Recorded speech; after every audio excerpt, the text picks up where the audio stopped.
Thank you, everybody. And thank you for your patience. Ready to get the meeting started? Will the clerk please call the roll? Chair Berman? Here. Councilmember Holman? Here. Vice Mayor Niss? Here. Councilmember Burt? 3 present. Thank you very much. So the first item on tonight's agenda is oral communications, which is an opportunity for anybody from the public who would like to speak to an item not on the agenda. Has anybody turned in any speaker cards? No. So seeing none, we'll move on to agenda item number 1, which is the fiscal year 2015 proposed budget overview. And I'm assuming the city manager has a presentation. Thank you, Mr. Chairman and committee members. I think we've got, how long do you think the presentation will be? 15, 20 minutes or so? It's probably an hour and a half, 20, 30 minutes. 20 or 30 minutes intro presentation before we get to the budget, the first budget reviews. But if I could make a few introductory remarks, that would be great. So I hate to express things this way, but I've been doing this for a long time now. And, you know, I actually probably don't want to count how many manager proposed budgets I've done, let alone in my days as a budget director and everything. But I do want to say that I feel that I've personally always had a reputation for strong fiscal management and a focus on kind of the long-term view, you know, and the implications of the decisions that we make. And I think that the first 3 or 4 years that in the time that I was here, given the state of the economy, probably there was no question about that, whether or not that was the perspective, since we were having to just really slash budgets and cut positions and a whole host of things, because that's what the times required. We partly because of those important decisions and cuts that we made, but also in addition to the fact that our economy has rebounded in this area, in this region at least. You know, we're actually in a position where we don't have to just cut. And in fact, the budget that I proposed to you this year does include not just sort of automatic spend increases that are built into the base budget, a lot of which are driven by some things that are beyond our control. You know, these things as pension costs or healthcare programs and those sorts of things provided through CalPERS at the state system that we participate in. But I have propose some funding increases and some position increases for the same reasons that years ago we were making difficult cuts, that they're what the times require, both with our growing population, the demands of our you know, bustling city and burgeoning economy, and actually the expectations of the community and the council, I think, on the level of responsiveness that you expect, the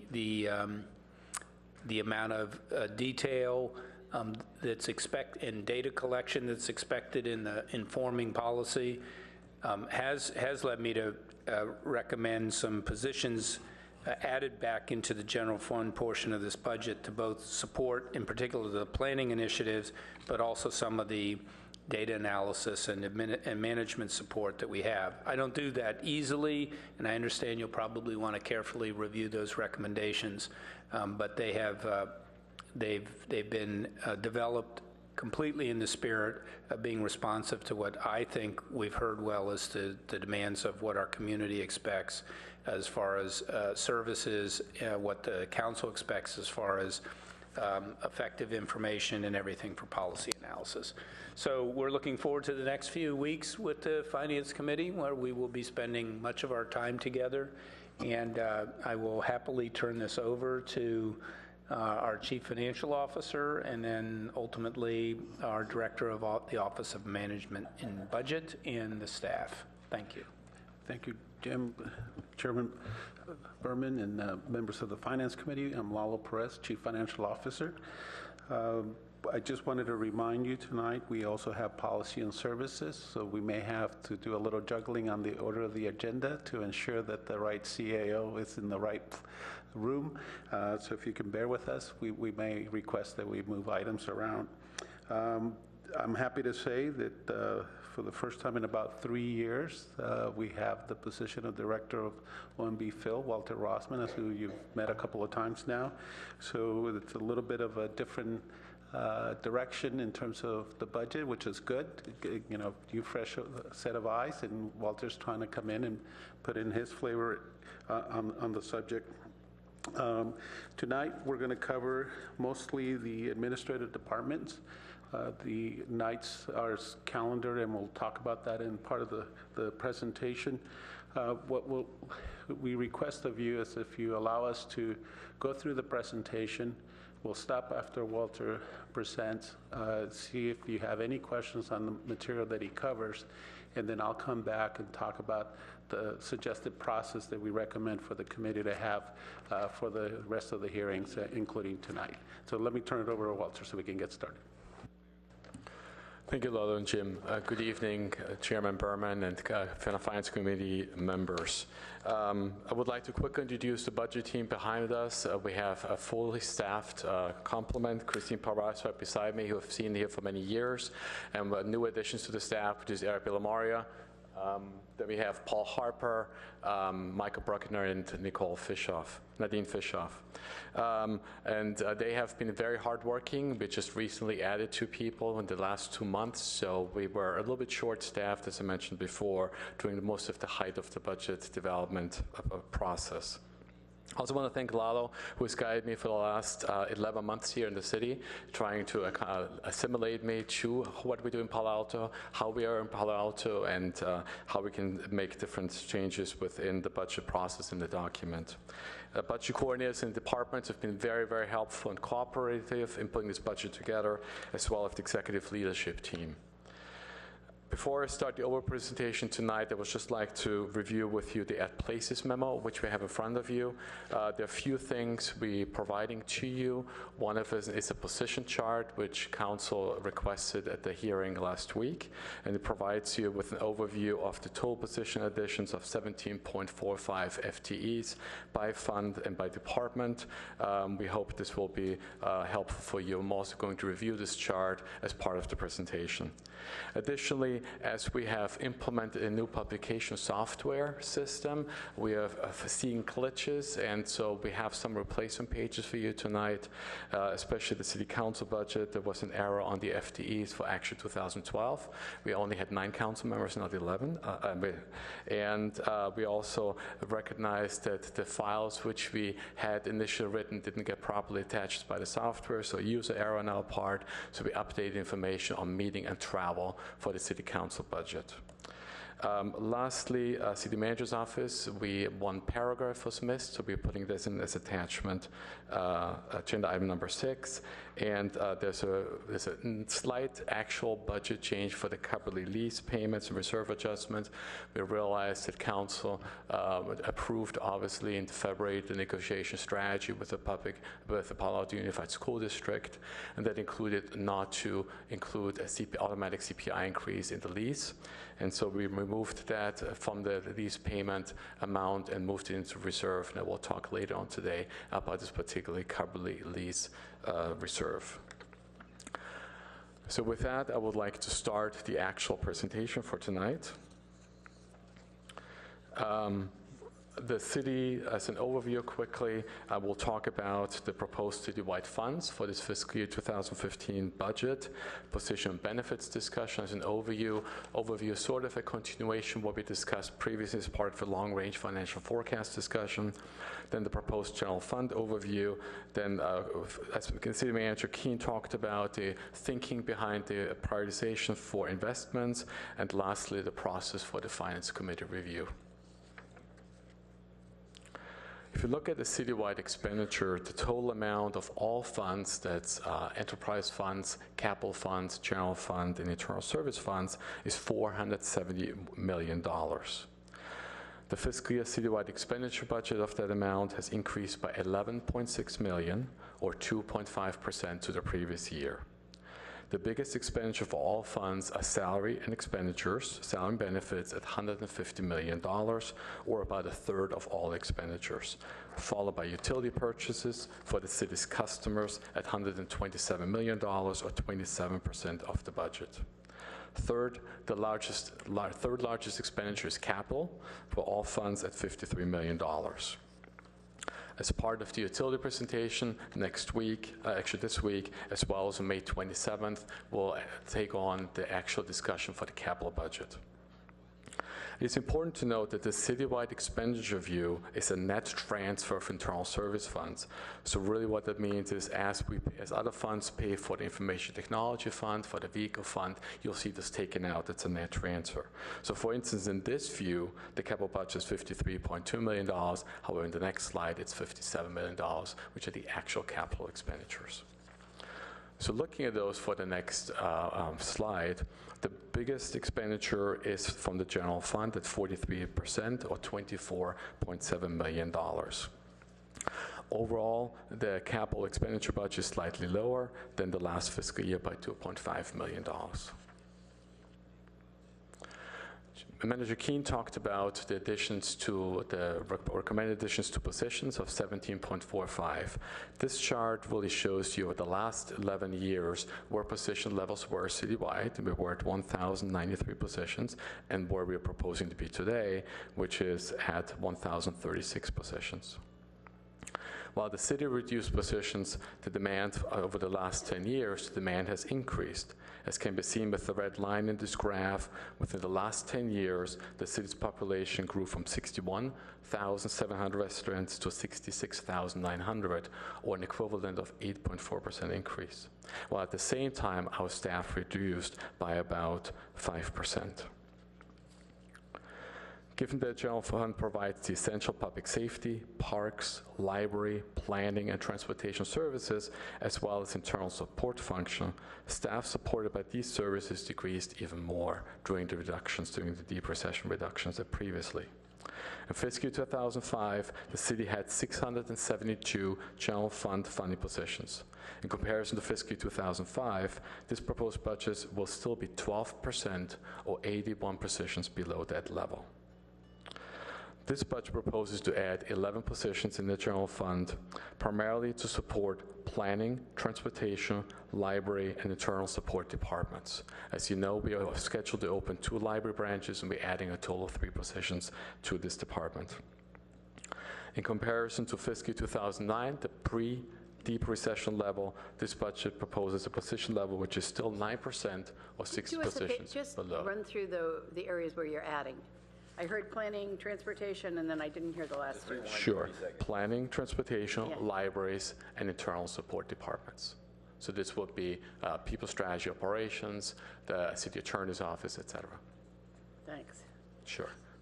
And we have a more detailed slide later on for that as well. If you look at the next slide, this shows you the citywide position changes by fund. As I mentioned, the general fund positions are going up by 13 positions, enterprise fund by 4 approximately, and the others a slight increase. Also, this shows you reallocations between funds from the general fund, from other funds, enterprise funds, to the general fund. So just so we're clear on this chart, Walter had mentioned 11 new positions in the general fund, so you can see those. And then a reallocation of 1.93, basically moving them from the enterprise and other funds and shifting the cost basis for those. So those aren't new positions, and that's why there's 13. Thanks. Sure. The total proposed position change from fiscal 2014 adopted is a 1.7% increase, or the 70 positions we have talked about. These proposed staffing additions will support council priorities and initiatives, such as land use planning, the development services blueprint, public art, and strength administrative and operational oversight, such as a management analyst in community services, a legal fellow in the city attorney's office, or a facility manager in public works. Looking a little bit more at citywide changes, the salary and personnel benefits are changing by $11.4 million. It's important to note, too, is that for all funds, including external service funds, this is the change. So now we are taking a slightly different look, since we have to account for all dollars spent on salary and benefits. For the budget hearing wrap-up meeting, the retiree healthcare evaluation report as of June 30, 2013 is scheduled for your review. As a preview, citywide net of employee contribution, the cost for retiree healthcare has increased by $2 million. As part of the presentation scheduled for late May, John Bartel, the city's actuary for retiree healthcare, will provide a detailed report. Before you leave there, I beg your pardon? before you leave there, Sure. it's helpful on these pages because a lot is left to be assumed. You know, the salary and personnel benefits, is that the actual cost, or is that the increase, or is that what is that? That is the increase. Okay, so it doesn't indicate that Sure, I can do at that. all Yeah, so on any of these. anything we're pretty much doing here is trying to either show a negative or a plus from, sort of the basis, for the most part. Let's presume that.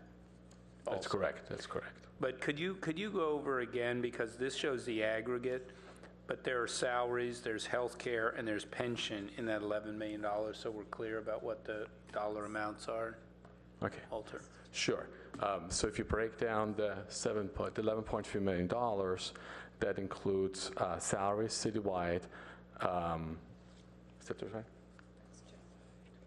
Okay. Do you have a citywide here too? Okay. We'll get back to you, Jim, in a Okay. second for All that. right.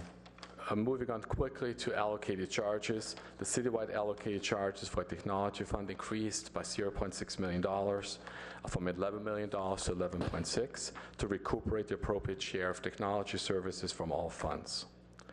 As part of development of this budget process, staff reviewed the general fund cost allocation plan. As part of this review, it became apparent that during past years, the actual cost of departments was always higher than budgeted, which resulted in a true-up as part of the annual closing of the budget. This budget refines its cost allocation plan to more align the budget general fund cost allocation with the actual cost.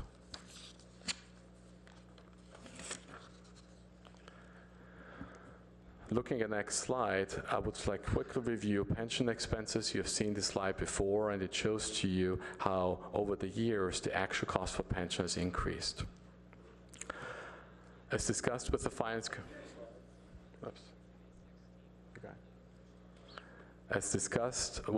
committee in the past, due to changes in the valuation method as approved by the CalPERS board, the city's pension contribution rates for safety employees has increased substantially.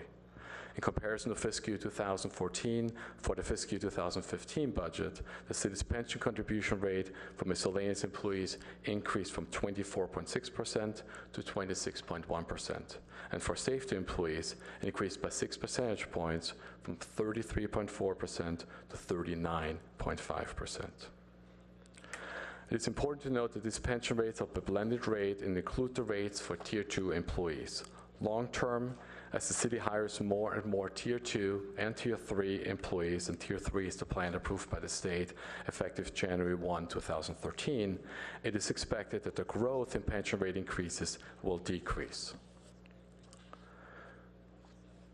Moving over to healthcare expenses, similar with pension plan changes for Tier 2, which accounts approved a few years ago, the City Council also has implemented changes with healthcare benefits as recently as with the March 2014 approved contract with SEIU, the city's largest employee group.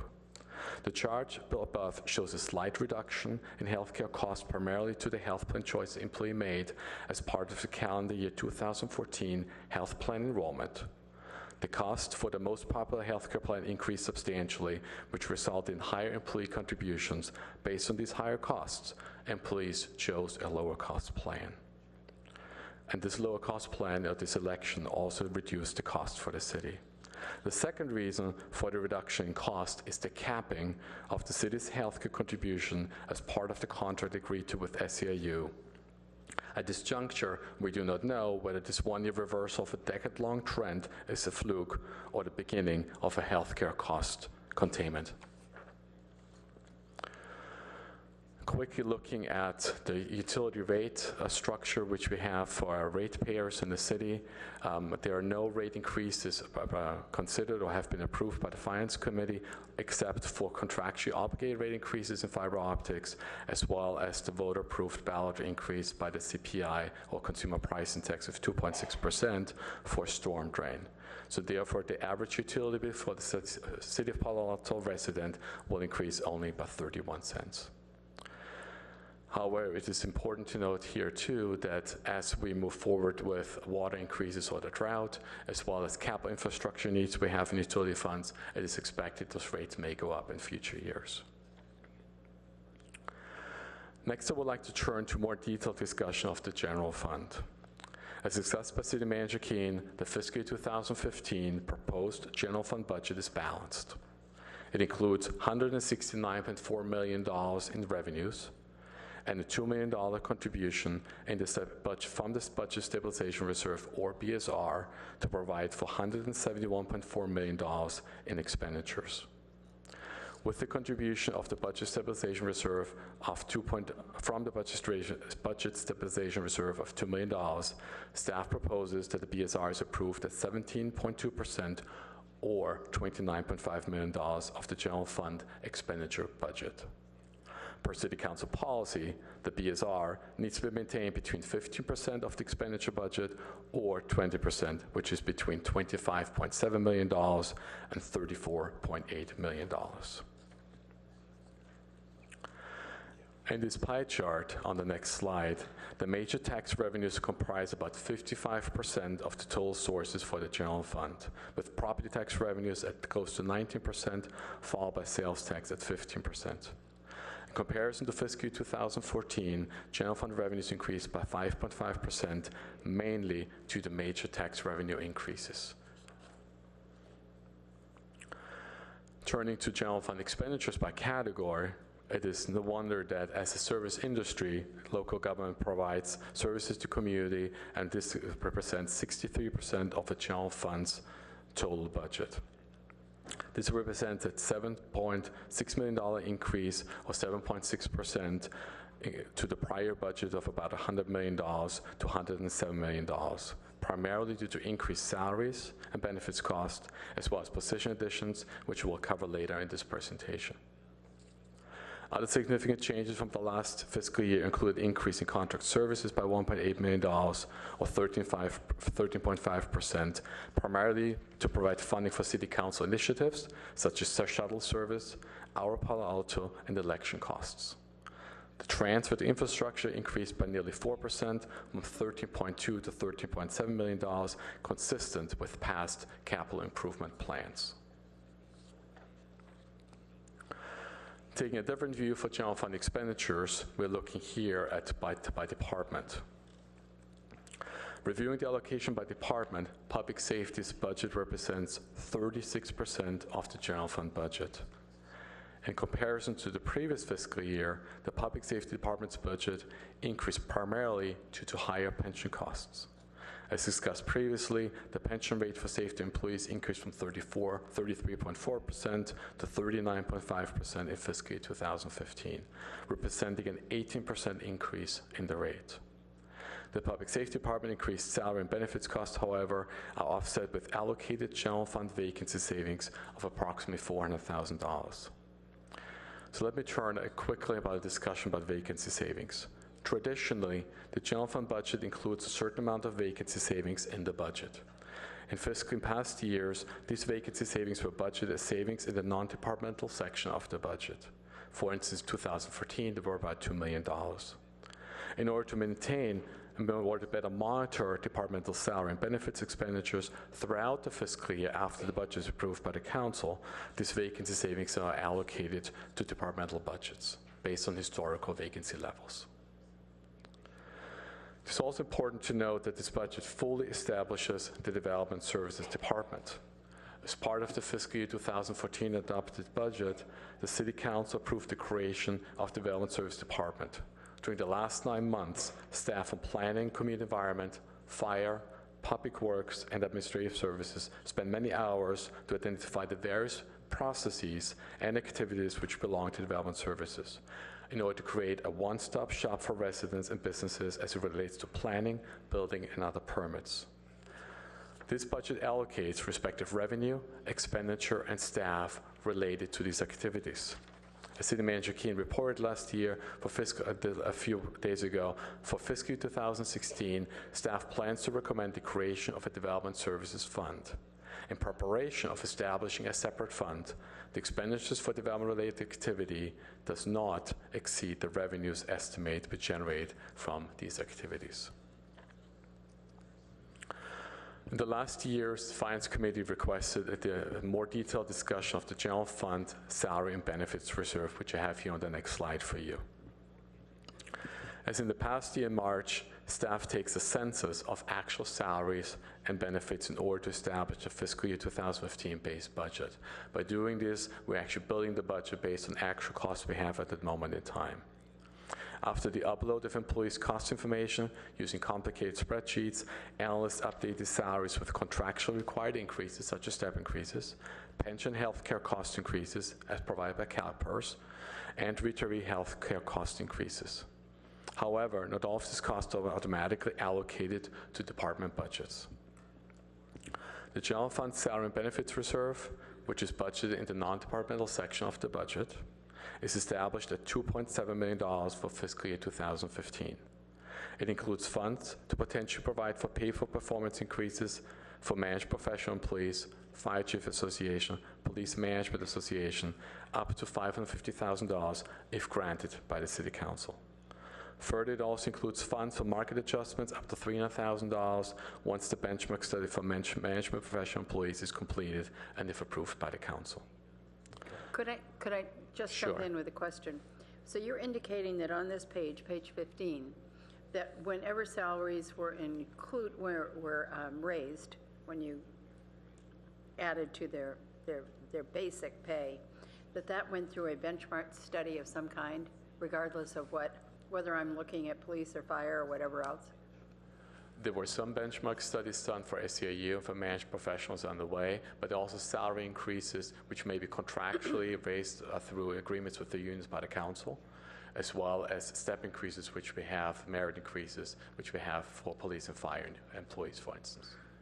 But the benchmarks were only done on SEIU? That's correct. So, yeah, if I could add to that, Mr. Chairman and Councilmember Niss, we have been moving to, well, actually, we had a series of years where we were making no pay adjustments. And now that we've in a position to try to address that, we have been moving to doing a benchmark study first, really, to see where our prices or our salaries are in the market. And we did that for SEIU. And then when we also factored an additional adjustment, cost of living or whatever we want to call it, on top of that, we were able to factor in the benchmark adjustment to that. We have done the same thing for the management and professional group right now. As I recall, this $310,000 figure was the figure we had in at the last benchmark study, so that may not be the actual accurate amount when we make the final adjustments. But that is a kind of placeholder number, but we would intend to do the same thing with the same process with the management and professional folks. And with police and fire, or? We are currently also, People Strategy and Operations is currently also doing a benchmark study for police and fire. That is correct. Good, thanks very much. Mm-hmm. Further, consistent with the recent contract with SEIU, as approved by the Council, the salary reserve provides for similar increases as granted and is applicable for other employee groups in the amount of $830,000 if again approved by the City Council. Lastly, is contractually agreed but applicable memorandum of understanding between the city and its bargaining groups. Walter, yes. Sorry, let me interrupt and ask you a quick question. Sure. A step behind, but on slide 15, when will these amounts be, are these amounts indicated in the budget, and will we be discussing these different allotments during the normal process, or you know, after your presentation, I guess, would that be the proper time to kind of ask certain questions about some of the dollar amounts? Well, I mean, we can talk about them now. So for the most part, when we are looking at potential or prospective increases that would take place this year, but they've yet to be actually approved or effectuated. We actually include them within this general fund salary and benefits reserve. So we really kind of don't allocate it out to the departments until. If you look at the note down on the bottom, though, the contractual increases for SEIU that already were approved earlier this year, they're already in the budget. So they're embedded in the different departmental budgets. So could you give us a little clarity on, I guess I'll call it item 1A here, the Management Professional Fire Chief Association and Police Management Association pay for performance increase set aside? There had been some questions about that amongst some colleagues. I believe it was that item. And so if you could give us a little explanation as to what that is. And I don't know if now's the right time to ask that question, or I can do it. Let me try it, and if I misstate anything.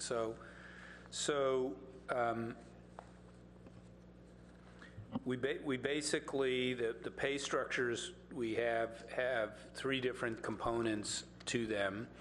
And obviously, number one, for the most part, they are also guided by the fact that we want to be competitive within the market, okay? We want to price and again, as the council's well aware, our basic position is to try to place our total compensation structure in the middle of the market, of the Bay Area market of the comparable cities.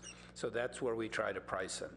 So number one, we will do benchmark studies that survey the total compensation for comparable positions in each of these employee groups and identify where we are and try to if we need to, make adjustments up to the market if we're below the market. Obviously, if we're with the market, there are no pay adjustments that need to be made. So that's what we have, for example, on the $310,000 figure right here for just that group of folks in the management professional group. We did that with SEIU, et cetera. The second component of pay adjustments we have is that we have a salary range for every position, right? So when somebody starts in a position and they're new, they get paid less, and the idea is that over time, their skill level and their value improves to the city, and they move ahead within their pay range. But a patrol officer doesn't become a sergeant, they just get some step increases or pay for performance increases depending upon what category you're in. The idea is somebody's value based on performance improves over time. It doesn't improve forever. You sort of get to a point of, say, maximum proficiency, but that is the piece there. That's the component in this thing. For example, the $550,000 figure above is identified for that. The same thing is on number 3 is the $460,000 is identified there. So again, so we do benchmark studies first of all that identify, do we need to make adjustments to bring our positions up to the marketplace, and then we do salary adjustments potentially based on performance, for example, during the course of the year to move an individual through that range of positions, okay? So those are the two differences. And then lastly, there's always number 4, which is a potential to negotiate oftentimes a kind of across-the-board adjustment in some way. We don't specify exactly what this is because this is sort of a pool of funding that we have for all employees potentially, but we need to acknowledge that when we get into negotiations with different employee groups, we may need to be negotiating some sort of across-the-board percentage. For example, that was a 2% for SEIU in the first year of the contract and a 2.5% in the second year of the contract. So those are the 3 components again. The benchmarking and market adjustment to move the positions up in the marketplace. The pay for performance that allows an individual within a position to be able to move over time due to proficiency and become more valuable and get some compensation for that. and then another pool of adjustments, kind of in a sense, across the board at times to negotiate with the different bargaining groups. Those are the three pieces. Thank you. Vice Mayor Niss? So a couple of these are pretty straightforward. The market adjustments, I presume, would involve the same type of benchmarking we were talking about before. And sometimes it simply is, you've got to move quickly in an area like that.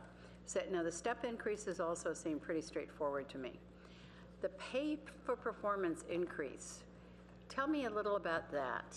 And is this decided by whomever is the department manager? This seems a little bit squishier. Well, I think the way I would answer it is this, that it actually is probably less automatic or routine in comparison to step increases. Right. And so it is dependent upon the evaluation of a supervisor to be able to identify whether or not, somebody has performed in such a way that they would get a step increase, essentially. It's not really a step increase, but to do that. It is contained, however, we establish parameters because we limit the funding size that the funding we have available. So for example, we set aside $550,000 in total. That's one way to start to automatically limit how the maximum percentage that somebody could get as an adjustment, and we pretty much will dictate some parameters so it is contained, so that somebody can't get a 10% adjustment, because their supervisor rates them really high. We set standards, they're typically in the, 1.5% to 3% range these days on the pay for performance. But there is some discretion that is, that a supervisor has on what level that employee could get in a given year. My observation would be, it looks a little like who gets there first, though. If I've done my performance reviews and I say this number of people should get a pay for performance increase, you have a limit here. So are you divvying it up by department and saying this department that uses 13% of the resources gets 13% of the 550? Right. So is there some methodology? There is. Because I'm going to presume, even though this says benefits reserve, it probably all gets spent. Yep. So that's a very good point. Essentially, what we do is we take the positions in it. Let's just take the management professional group, which roughly has about 200 folks or whatever, and we calculate the percentages that could be available at different performance levels, and that is also factored in and determined by the total number of employees who are available and how that relates to what their pay structure is. So there is a sort of built-in self-limitation to that. So I don't think we're not in a position where who gets there first gets to dictate it, because we put parameters to contain it so that there isn't more spent than the amount of money that we have. And so in a sense, it really does it almost gets earmarked as to, we cap the percentages. And we sort of know this because there tends to be a distribution level, normally a kind of a distribution curve in any kind of an organization. We can pretty much ascertain what the midpoint is based on the total salaries that are in each department. So there are really 3 ways to get paid more. One is pay for performance, if you qualify, and that probably varies by department, believe it or not. And then you've got a market adjustment and a step increase, correct? Is there anything I'm not seeing? Your comments are correct, but let me put them in the right. Because we're talking close to $3 million, so. Yeah, the management and professional groups and the management association groups are not in a step program. So that's the difference. So it's really 2 for each. Right, no, I think we understand that. Okay, good. Yeah. A market adjustment and then the pay for performance for manager, or a market adjustment and the step increases. However, the market adjustment or the benchmark doesn't go to every employee. It only goes to those positions that are below the market, out of the market, and typically we don't make we sometimes don't make adjustments. If you're within 5% of the market, we don't make adjustments. So oftentimes we'll look at if you're way out of the market. And you must be looking at a benchmark study of some kind. We do. We look at a benchmark study. So you can have a lot of folks who would not get any market adjustment because we do the study and they say, hey, you're within the market. There's no adjustment. Now, however, if you're in the management professional group, you could be out of market. You could get a market adjustment and you could get a pay for performance adjustment, because we would still want to say to somebody, well, if you performed and you met or certainly exceeded expectations, or if you were outstanding, we want to recognize that. And we're not going to penalize you because you were out of the market at the same time. But would we call that a bonus, or would we call that a pay increase? Well, right now, the way we have been, this adjustment would not be a bonus. Typically, we would look at a bonus would be something that would be a one-time payment, correct? So these are permanently increasing their pay. Would be an adjustment to the base in the same way that a step is an adjustment to the base. We're having some conversations about, to what extent we want to move, say, with the management professional group to a bonus situation, but that's not included in the way we're allocating this for this year. But it is ongoing then. Once it's been given, it is ongoing. That's correct. Okay. Councilmember Holman? Vice Mayor Niss covered some of my questions, but I think this page, because it is a hefty amount of money. It's, and I can think of one of our colleagues that would say it's maybe bad negotiating to put these numbers out there. The first category is under number 1. Are all of those unrepresented? Now, the management professional group is unrepresented. The Fire Chiefs Association and Police Management Association, both of which are really small. There's probably about 12 or 13 people in total, and those two are represented. So I think something that would be really helpful for this committee and the full council and the public to help understand this is who's represented, who isn't represented, how many employees this represents. Also, because you're looking at $550,000 and $310,000, and total you're looking at $2,700,000. It's a lot of money. So I think it would be helpful to have that kind of breakdown for these categories. And one confusion I still have, and apologies for that, but number 2, the SEIU benchmark study, the 586, that's already in the budget. Correct? Did I understand that correctly?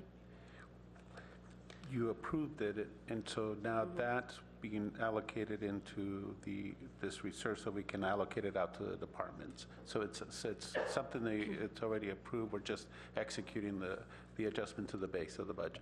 Right. And so number 3 then is anticipated but not assured. Correct. The criteria under the agreement says that if you meet standards and get a satisfactory or better, then you move within the steps, and each of the percentage movement from one step to another is 5%. And number 4, it would be helpful also there to know how many, for that $831,000, how many employees are included in that number 4? How many employees would that affect? Because the SEIU, we know that's the largest union that we have, the largest representative group we have, but number 4, how many people is that? How many employees is that? Right. So that's all of the other general fund positions, correct? That's correct. Okay, so, that is all of police, all of fire, all of the management and professional employees. Right. It'd just be nice to have some numbers to apply to these, to have clarity and better transparency. So certainly what it is, there's, I'm just saying ballpark, there's, probably 400. I was thinking it was fewer, but that could be. Perhaps. We'll see. So, okay, so that all would be helpful to help understand this. And okay, I think that's all for right now. So one last quick question I have is how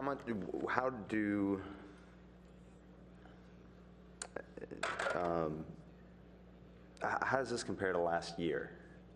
In terms of, I mean, I know some of these are kind of one-time things or more unique, but, you know, for item number 1, for instance, what did we set aside for pay for performance increases last year? What did we set aside for the step increases, I guess, and how does that compare? And that doesn't, you know, and obviously I don't expect an answer to solve these questions now, but if you can come back with that to us at some point. It comes out to about a 2.5%. Okay, so it's about CPI increase. For the management and professional. And like I said, on the steps, it's 5% by contract. By contract.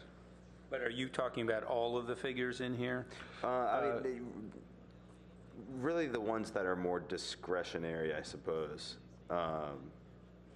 You know, not the ones that are based on benchmark studies that we don't know what the answer is going to come back as and that type of thing. And a couple of you are new, so maybe let me give you a little more background because it might help us to what we're doing that is different. We used to budget at the top step. So we didn't have to include any numbers in here before because each department had every position budgeted at top step, whether they were at top step or not. And Jim asked us, you know what, let's have a little more transparency. Let's have actual pay in the budget. So what happens then is we have to take a calculation and estimate who's going to move from one step to another, assuming they're not at the top step. So this is basically what this is. This is just putting the pot where it's a little more visible to you and to the community, to everybody, as to what we're doing. And so with the management group, it's the same thing. We used to budget at what we now call the median. So we didn't have this transparency. So now we're showing you a little more of the information as to what increases are going to take place, where before it was just within the budget and there was no transparency to it. Yeah, so I think that's a really important point. Up until last year, I mean, the system that I inherited, you would never be able to know if you looked at the budget really easily what pay increases and everything were potentially planned because it could be, even in a sense, over budgeted. So now we budget exactly to the salary that we know, say, for a year. So let's just we know what Lalo's salary is, that's budgeted in the salary budget. We're able to say, oh, he's in the management professional group. Okay, well, let's calculate if there was a median 2.5% pay for performance. If you met performance, what is that dollar amount potentially available? We take all of those and we roll that up and we put this into this reserve, knowing that there will be some people who will perform at a higher level than that, at 2.5%. There'll be some who perform at a lower level than that 2.5%, and basically manage to that dollar amount. It is more discretionary, but the concept is fairly similar to the step system. I mean, that you are, over time, you move through the position. At some point, you're ultimately at the top of the range and you're not eligible for these adjustments anymore because, in a sense, you've sort of reached your peak efficiency. So, or peak effectiveness, excuse me. Councilmember Holman, did you have another question? I thought. No, I did, but it was covered. But I appreciate that this is more transparent, but I think it still needs to go that other step, like I was mentioning, because it really helps us and the public understand what we're looking at. And, you know, the general person looking at this doesn't know if, you know, potential salary and benefit increases $831,000. They don't know if that's like 10 employees or 1,000 employees.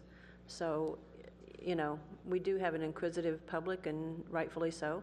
So I would just ask for this to go to that next phase. We can do that. I would just add another thing, though. I mean, a lot of this is that there is a lot of detail here. This is the funding for all of the general fund. So, I mean, I can guarantee you if we had 10 employees who were getting this, we would have a really big news story. That's for sure.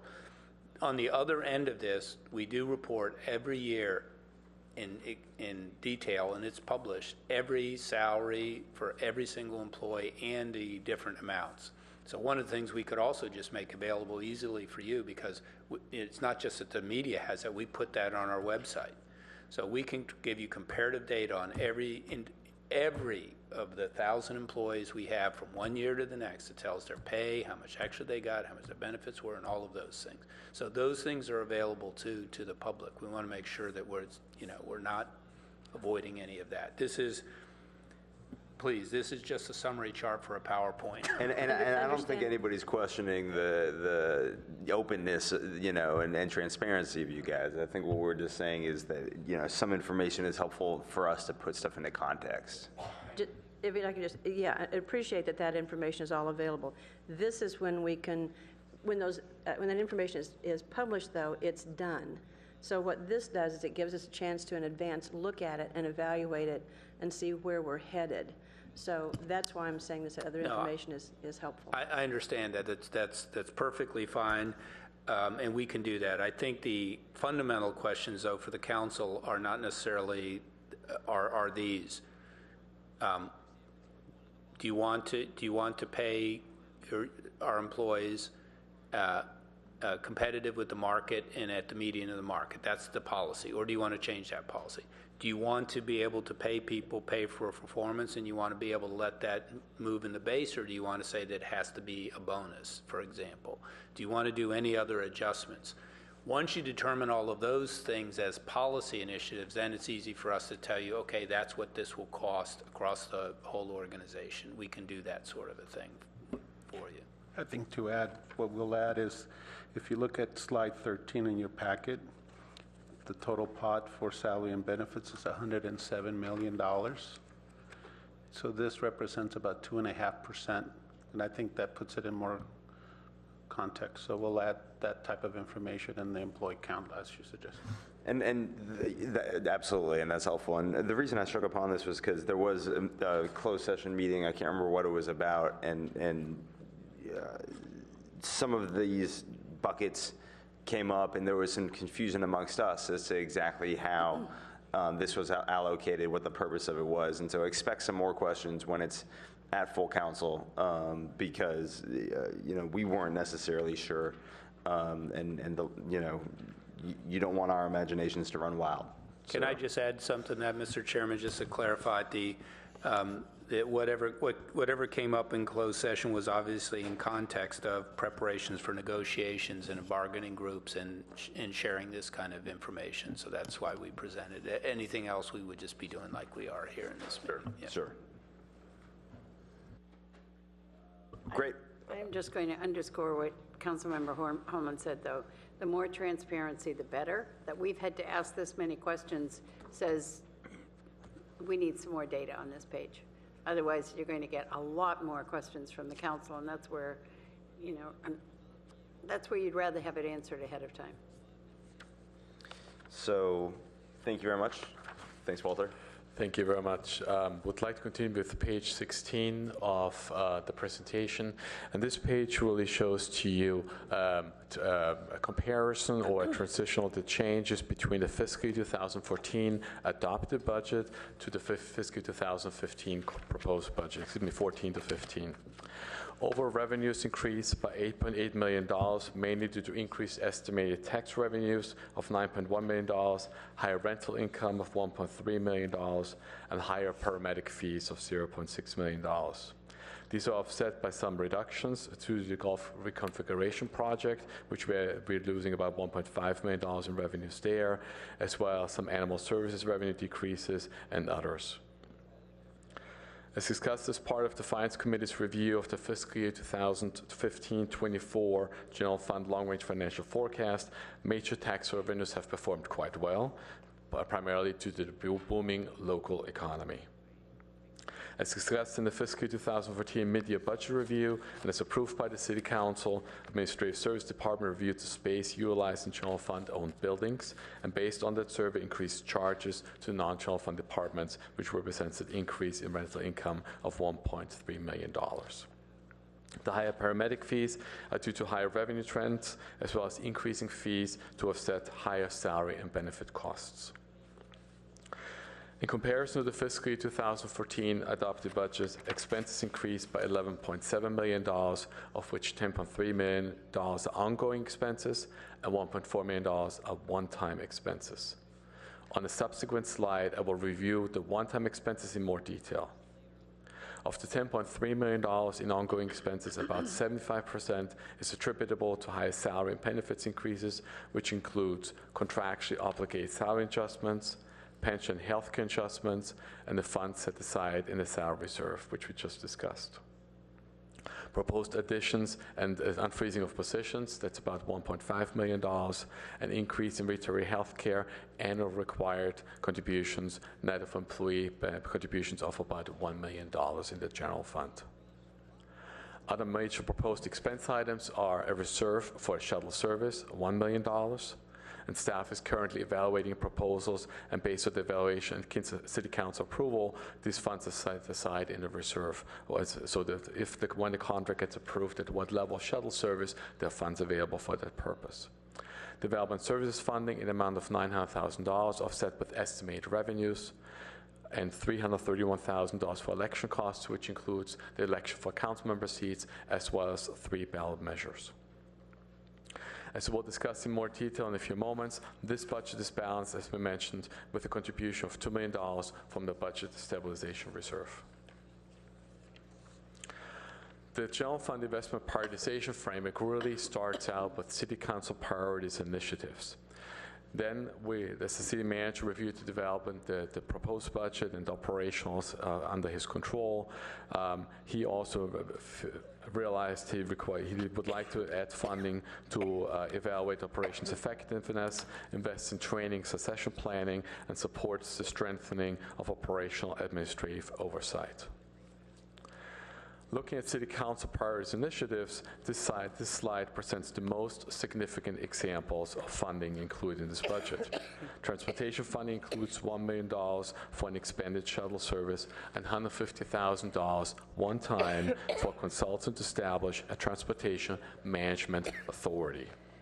Both of these items were identified in February as a potential strategy to alleviate parking and traffic issues in our city. Currently, staff is engaged in a request for a proposal process and plans to bring forward recommendations for contract award to the City Council late this fiscal year or early next fiscal year. Further, this budget provides funding for library staff, as the Mitchell Park and Rinconada libraries are scheduled to open this fall.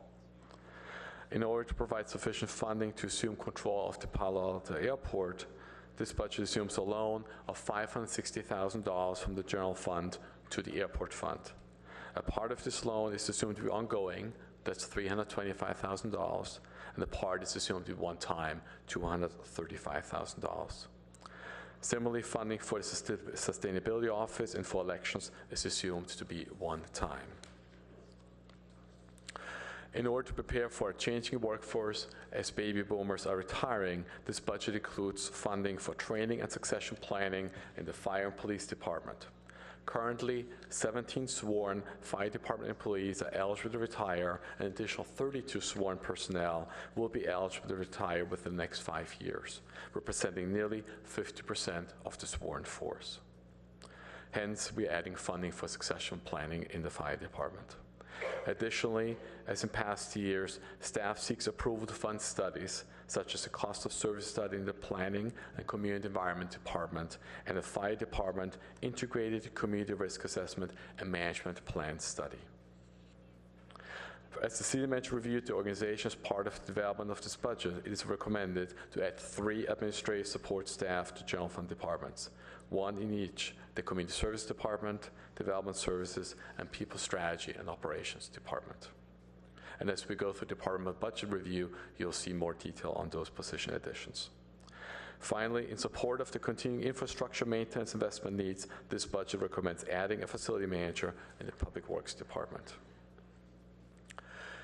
As I've highlighted some of the most urgent investments included in this budget, I would like to turn to a more detailed presentation or explanation of the general fund balancing strategy.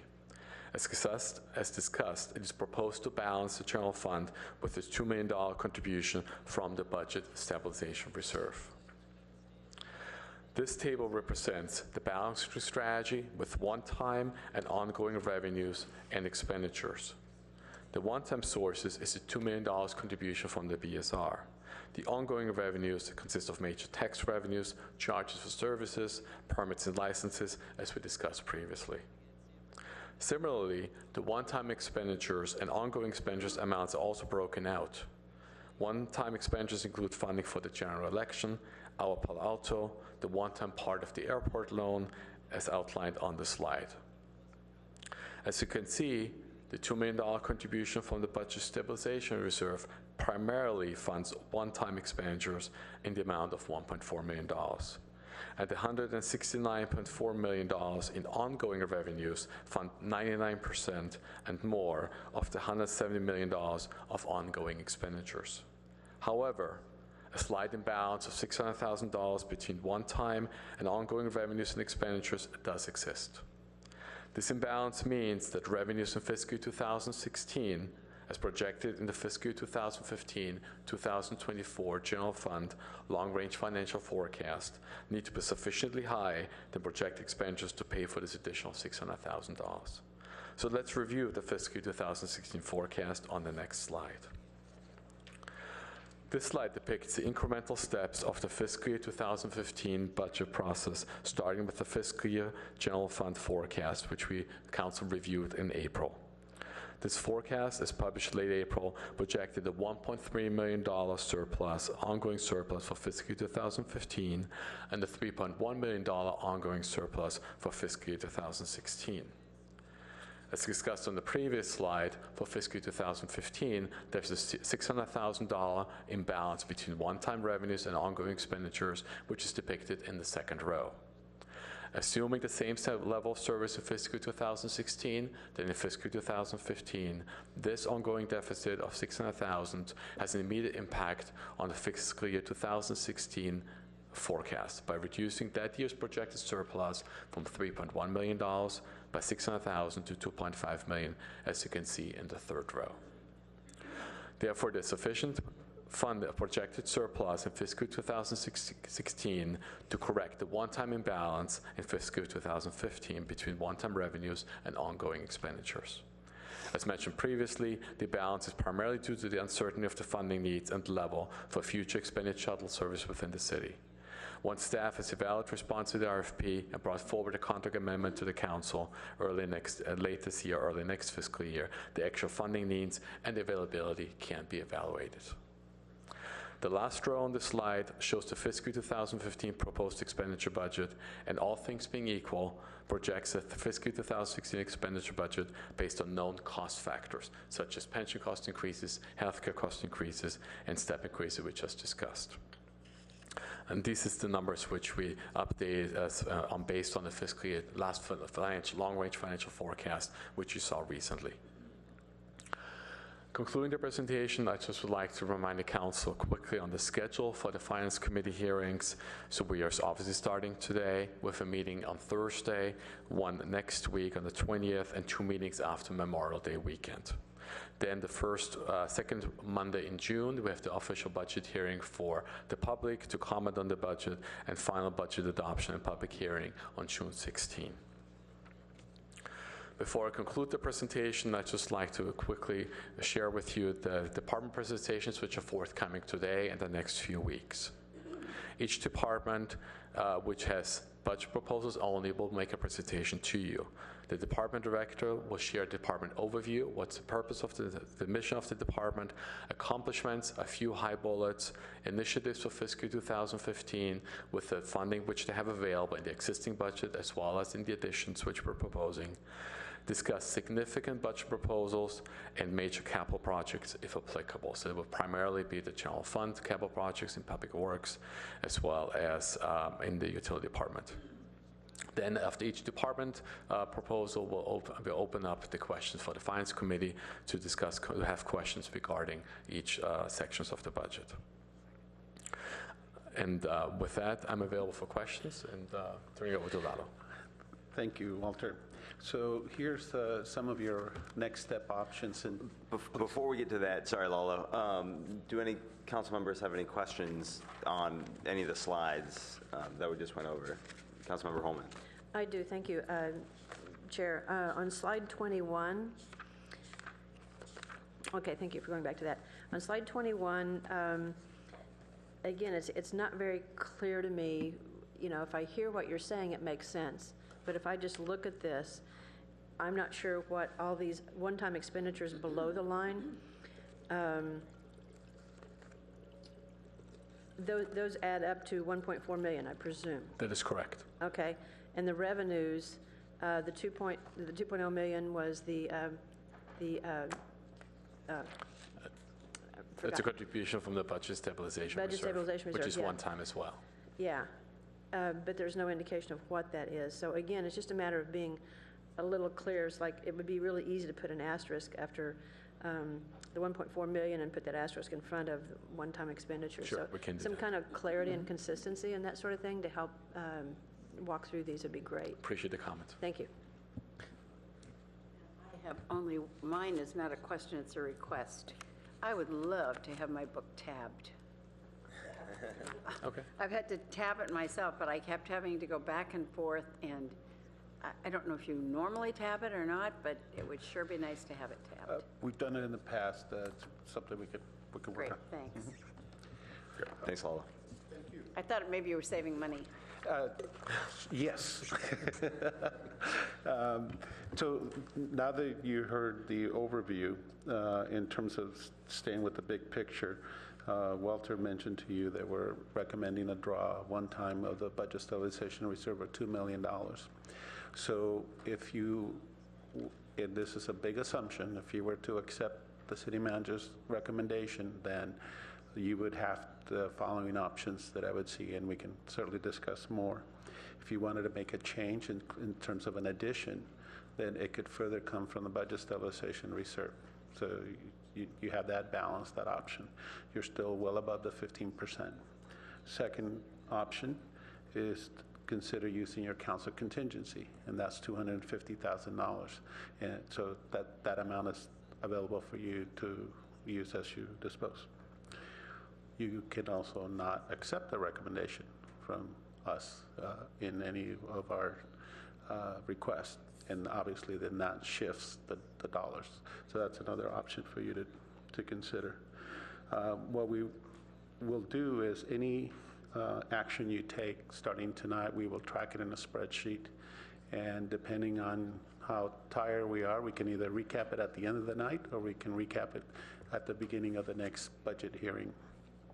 But we will always check in with you so you understand where you're at the moment.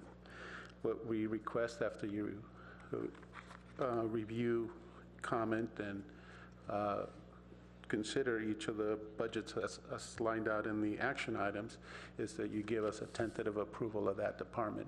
The reason we're requesting tentative is because at the end of the day, meaning the wrap-up meeting, you may have a change of heart now that you've seen everything, and you may want to reconsider something. So that's the reason we ask that you give us a tentative approval for each of the requests. Lastly, we started using this about 4 or 5 years ago, and we feel that it's a very good tool, so we hope that you would consider using it. And we call it the parking lot, for a lack of a better name. The reason it came about was because there seemed to be a lot of discussion and not a strong willingness to make a motion in a second for a particular item. So we said, if you have 2 council members that agree that something should go to the parking lot, we'll keep tabs of that. And you will reconsider that at the end of the wrap-up once you know the final tally. And so it may be a potential addition, a potential reduction, but as long as 2 of you on the committee say, yep, I agree it should go in the parking lot, we put it automatically in the parking lot, no vote needed, as long as there's 2 of you.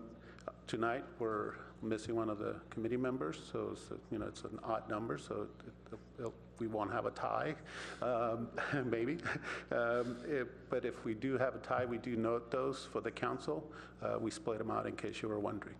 And with that, unless you have other particular questions or about what I just commented on, we can start on the agenda. So one comment and one request. The first comment is parking lot's super helpful to my colleagues who weren't on the finance committee last year, in just moving the process along, so that we don't get too gummed up at Can't wait to vote. one item. And my request to staff would be, if possible, if you guys could email us. My recollection from last year is that pretty much every meeting we had to add places memo And sometimes we go over parts of it, but we go over them fairly quickly and then launch into that night's agenda. Even if it's a couple of hours ahead of the meeting, if they're ready at that point, shoot us an email with it. That gives us a chance, if we're able to look at it and absorb that information before the meeting. That's always helpful. Good reminder, we will do that tonight. We ended up pretty much up to the meeting time. And totally understand. I definitely know how that happens, so no worries at all. You just reminded me of something else. So, like tonight, we have an adjustment to non-departmental. So when we get to non-departmental, we'll also ask you to go back to the places memo and consider the request that we're making on the adjustment to the coverly lease covenant not to develop, for example. We'll have to remember to bounce back and forth when we make the motions, definitely. Thank you. Thank you. So if there are no further questions on the overview, we will ask the city attorney to present her budget.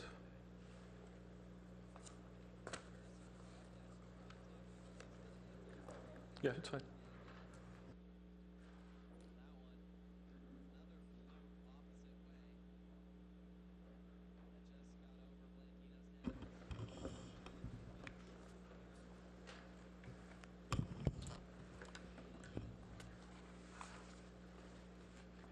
Good evening, Chair Berman and committee members. City Attorney Molly Stump, and here with me tonight is Legal Administrator Stacy Lavelle, who is our budget wonder person on the 8th floor. So we'll be brief this evening. You're very familiar with the operation of the City Attorney's Office, and our mission is to provide high-quality legal services to the council, the city manager, and the department heads to advance the city's goals.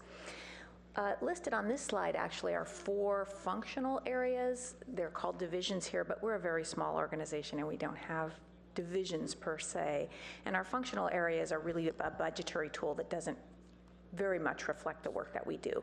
The key areas of work that the City Attorney's Office engages in on a day-to-day basis are transactional advice and training, which is the bulk of the work that we do, involving negotiations, legal compliance work, drafting legislation and contracts, advising departments on all legal matters related to their goals and activities.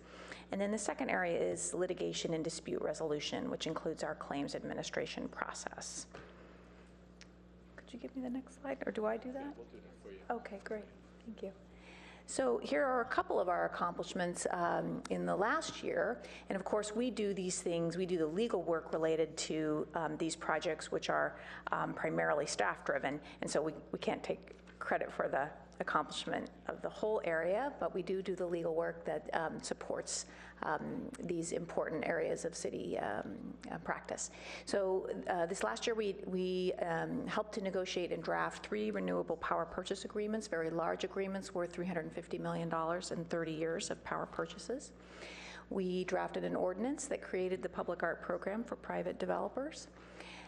We assisted our clients to negotiate and secure certification of the housing element. We successfully renegotiated extensive agreements related to the Northern California Power Agency, which will come to council for approval in the next few weeks, actually. And we assisted the purchasing department and ASD with some updated contracting documents and process work, and they are continuing to do lots of work in that area, and we will help them with the legal issues going forward as well. So looking at 2015, we are again looking at a housing element that has plenty of legal issues, and we'll be working with the council and the planning department to advance that work. We are also working on residential permit parking issues and all kinds of other parking and traffic-related initiatives directed by the council. The comprehensive plan is being updated, lots of legal work and drafting there. Our clients have said they're interested in looking at expanding our polystyrene ordinance. And of course, we're working on the transfer of the airport from Santa Clara County back to city control. There are lots of legal documents and negotiations involved in that process as well. So those are a few highlights of the work that we're engaged in this year. So we do have a significant budget proposal this year, really for the first time. since I've been the city attorney here in Palo Alto, and that is that we propose to add a legal fellow to our complement of lawyers. The idea here is to build on the fact that Palo Alto is really a prominent jurisdiction, and this office has a very solid reputation with top quality law schools, to allow us to bring in someone who can do legal work at a junior level, really, but at a very high quality level. And so we're looking at really a moderate rate of pay for a lawyer. And we will make this an expiring position. We would propose to have folks come here for 2 years, straight out of a judicial clerkship or a top quality law school, serve with us at a junior level, get lots of great training and make a big contribution, and then move on in their career. And we would bring in then, another junior person to continue to fill that role. This structure actually gives us some flexibility to make an adjustment if we find that program doesn't meet our needs, isn't efficient, isn't something that the city wants to be expending funds on. We can easily make that change with an expiring position. It also allows us to keep a person junior in the office. And a well-functioning office of our size needs to have both seasoned lawyers, mid-career lawyers, and some junior folks. Good people come here and often choose to stay, so this is a way to make sure that we do have someone who continues to be early on in their career and is in the best position to do the most junior level work in our office. We are also looking at increasing our legal contingency on a one-time basis this coming year. The way that this works, our outside counsel work, which is primarily but not exclusively related to litigation, those costs are often difficult to predict with any precision. You don't necessarily know when you're going to be sued or when cases will move in a direction that requires a larger amount of legal services. And we're small enough that doesn't necessarily even out every year. So the council funds a base budget for outside counsel for the city attorney's office that's about $300,000, and then places some money in a legal contingency. We draw on those funds if we need them. If we don't, they're returned to the general fund. This year, for example, we do expect to return some funds from the legal contingency because they were not needed. So we do recommend that there be a small one-time increase in the legal contingency for next year, just given looking at our current litigation and what we expect to be happening next year in terms of major trials or large disputes, and then various areas where the city is working in areas that do have legal risk, and it's a possibility that we'll see disputes out of some portion of those. I think that's all, and then we're available for questions. Great. Thank you very much, City Attorney. Any questions, comments amongst colleagues?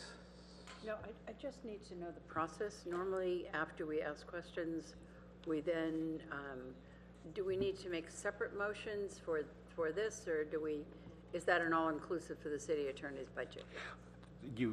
We would request you make a motion approving the city attorney's office on a tentative basis. So the whole city attorney's all-inclusive. office. Great, Yeah, thanks. in one motion. Yeah. Questions, comments? Yes, city attorney. One is, well, you've accomplished a lot this year, and since you've been here. One appreciation here, especially on page 92 under goal 1. I appreciate how you put the public right out there in front. You said advance the public interest by providing high-quality legal representation to the city. I appreciate you putting that right up front. Did I say that too fast? Okay, thank you. Thank you very much for that. Then the position, the legal fellow position that you're looking for, I understand that's a junior position, and it's, if it doesn't work out, it's a 2-year contract or 2-year agreement, so, there's no entanglement there. The dollar amount that's indicated here is $90,000. Is that inclusive of salary and benefits, I would presume? And the reason I'm asking that is because as a legal fellow, and I'm not an attorney, so I don't know how this works, but it seems high, but what do I know?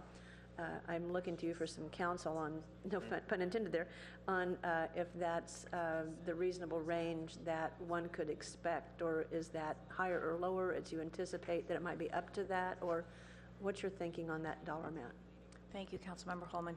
The amount does include benefits. We don't have an option under the CalPERS system to decline to pay pension benefits if we're going to have someone full-time for 2 years. That's not an option, which is unfortunate.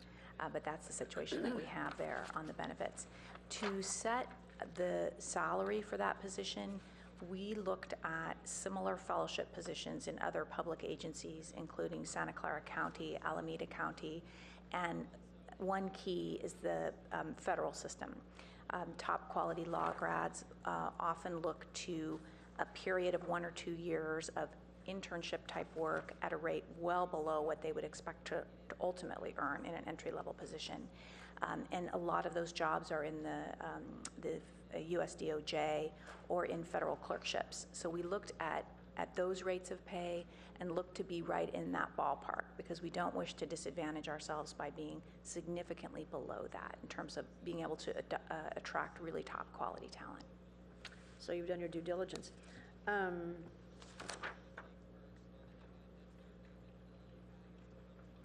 Those were my only questions.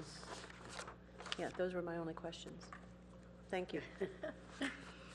I would simply say that, you know, your accomplishments are great, the initiatives are coming, you do a terrific job for us, and I would move approval of this. Wait for a second. Tentative approval. Tentative approval, whatever it is we say tonight.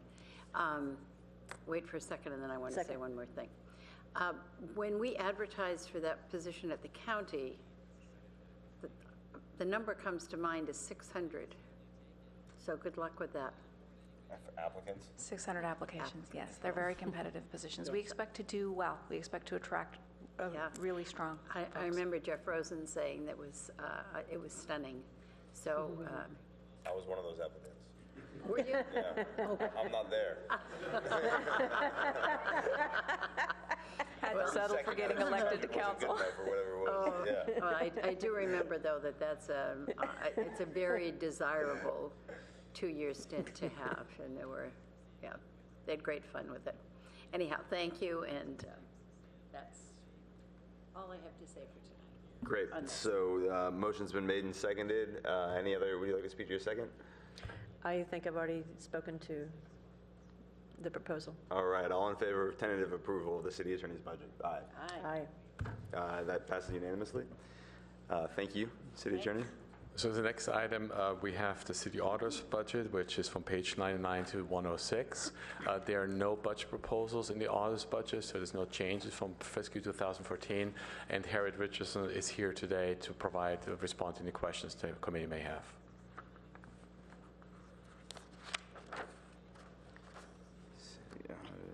No change, except that Harriet's brand new. I mean,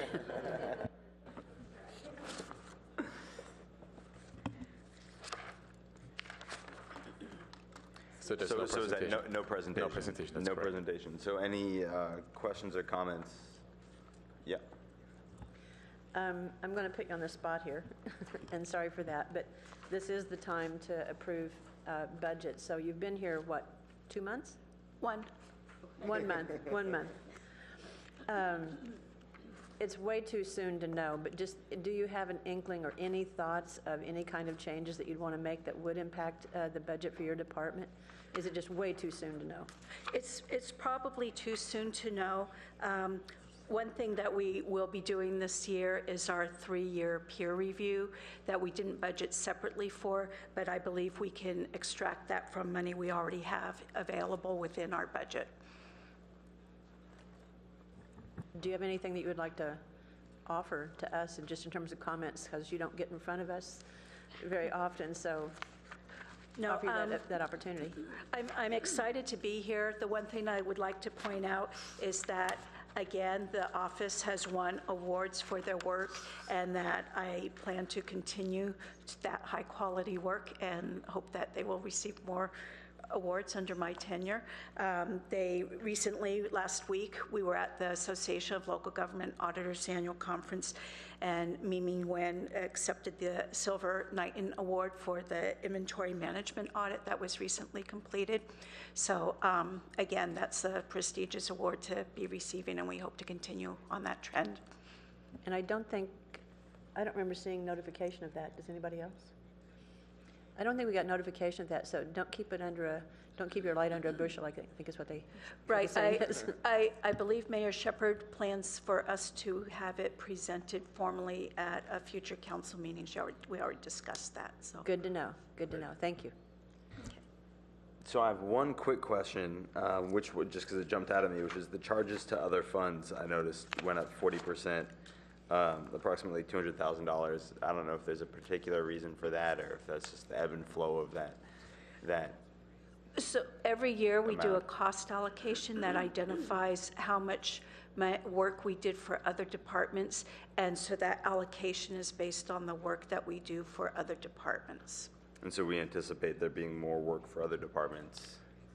That would be chargeable, yes. Actually, if I must make correct the city auditor for a second, it's based on past experience. So we ask each department, general fund, internal support departments, in 2013, how did you allocate your charge? So one of the reasons there has been more work performed by the auditor's office. And the second reason is that we also refined the cost allocation plan a little bit, and through that, we are truing up the budget amount more to the actuals. Gotcha. So those are two reasons for that. And Great. you'll see this across several departments' budgets. Thank you. So do you have any questions? Or I'll move tentative approval of the city auditor's budget. Second.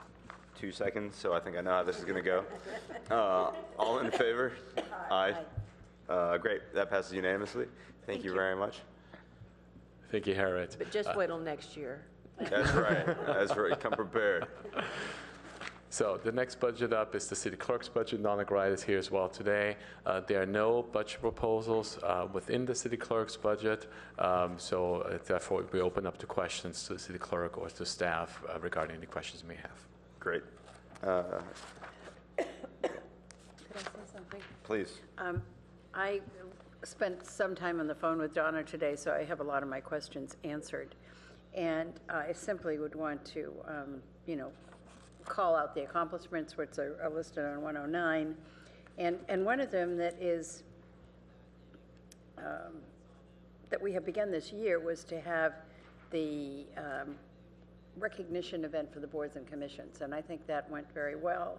And I think it was very effective to have the State of the City at Lucy Stern. But other than that, I got my questions answered, and I'll be ready to.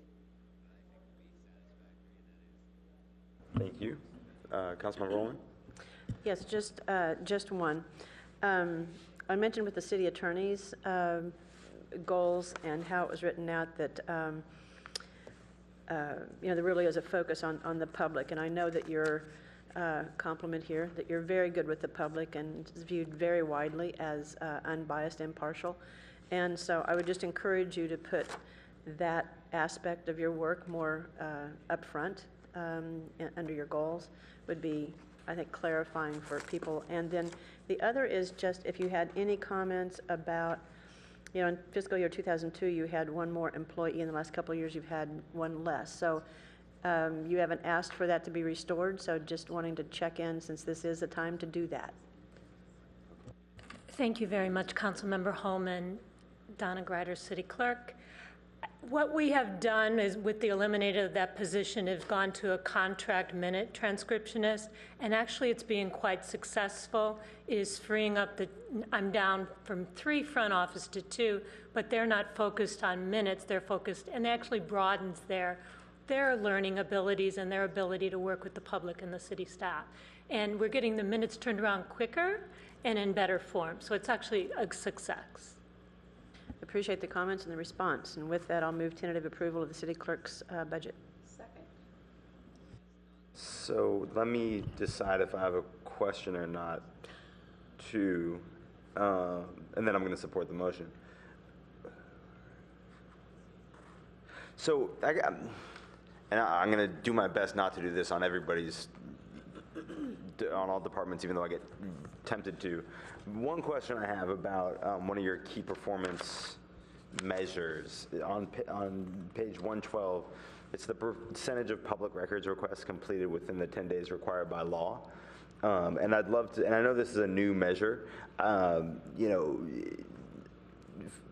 love to see us be trying to strive for 100% for that. I know that, something might happen and that might not happen, that might not happen. But when we have something that's saying, we're trying to abide by the law and we say we're only going to do it 80% of the time, I feel like maybe that should be higher. And I see here that I think it's, either addressing it or requesting a extension, and so I wonder if maybe we could change that. But I don't know if you have any comments or thoughts on it. Well, this is a citywide, we're comes into our department, then we work with the city attorney's office and the various departments. I think we're quite successful, not 100%, but we are striving, and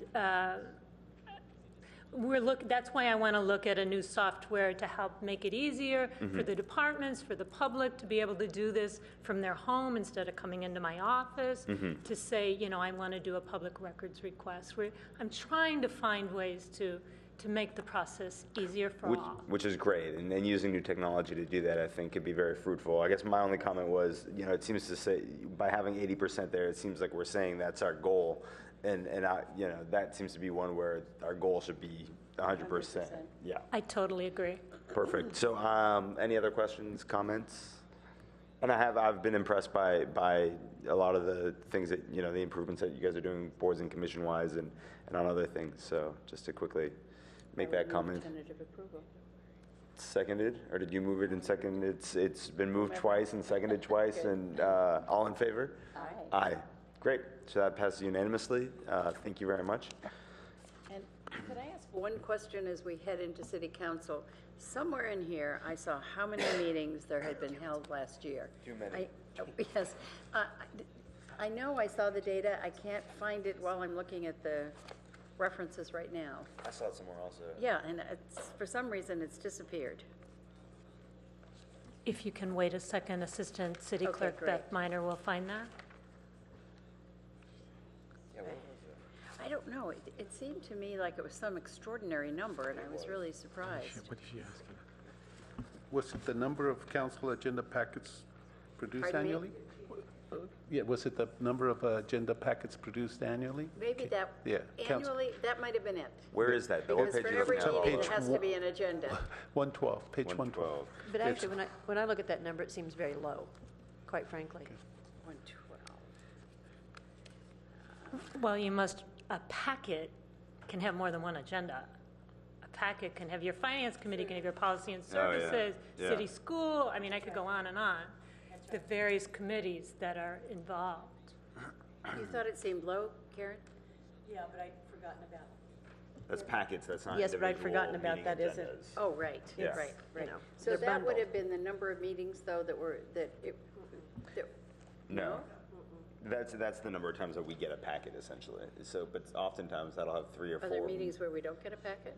No, but one packet might have agendas for 4 meetings. Right? Excuse me if I may, I'm going to say Beth, but Yeah, Assistant City Clerk, and I can meant I to say can I earlier, just we're say going Beth? informal, so we're going first. Beth has estimated through the end of this year, based upon when we were doing some research for you earlier, that there's 46 meetings this year. That's the standing committees and the council. That there have been approximately, or will be by the end of June, 46. 46? That seems low. Well, that's why I thought 58 looked about right, so.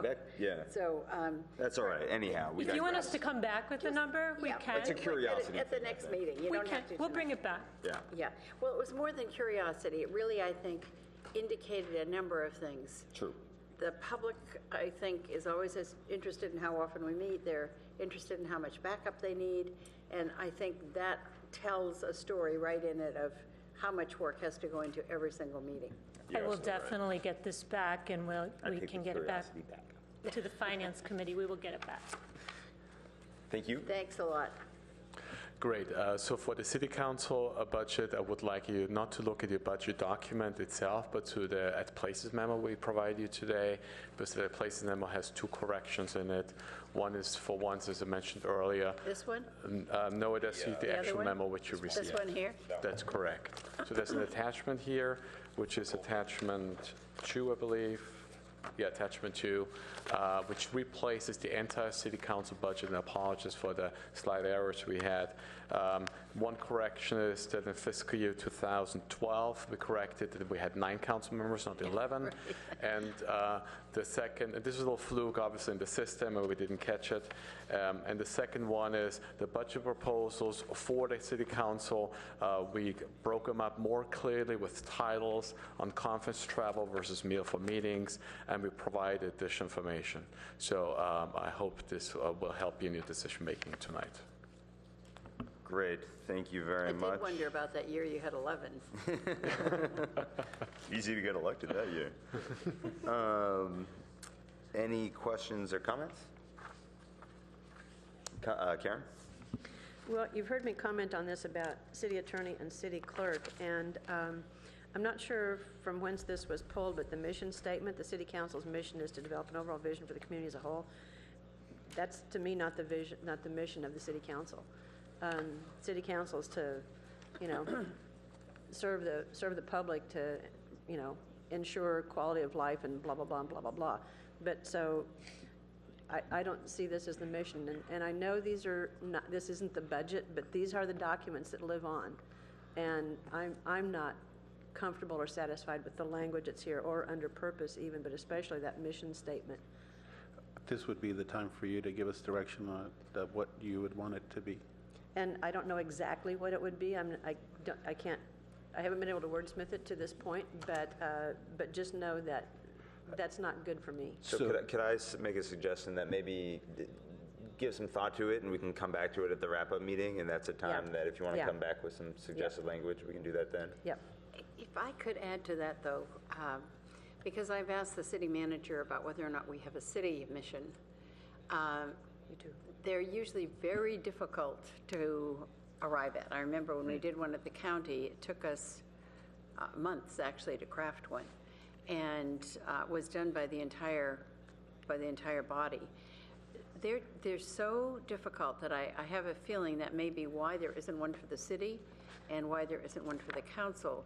But at some point in the future, it might be a good exercise to involve the entire council rather than us trying to craft it here. Because, as I said, they, for everyone that you come up with, somebody else says, oh, that's really not how I see the mission. And just to be clear, I appreciate that comment very much, and because of my professional background, I know how difficult they can be to come up with. So my purpose here isn't to come up with perfection, but it's to come up with something that just is better reflective of what I think the view and view of and the responsibility of the council is towards the public. So that's my mission with that comment.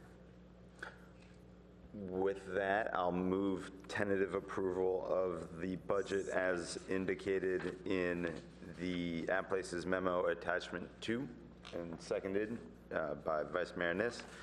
One more question? I'm sorry, I did That's okay. I did have a couple clarifications on page 116, which were, Is it a new page? Page 2 of the attachment? Page 2 of attachment 2. Thank you. If we could get replacement pages that are in color like these others, then we can just, and punched, and we can drop them in here, that would be really helpful.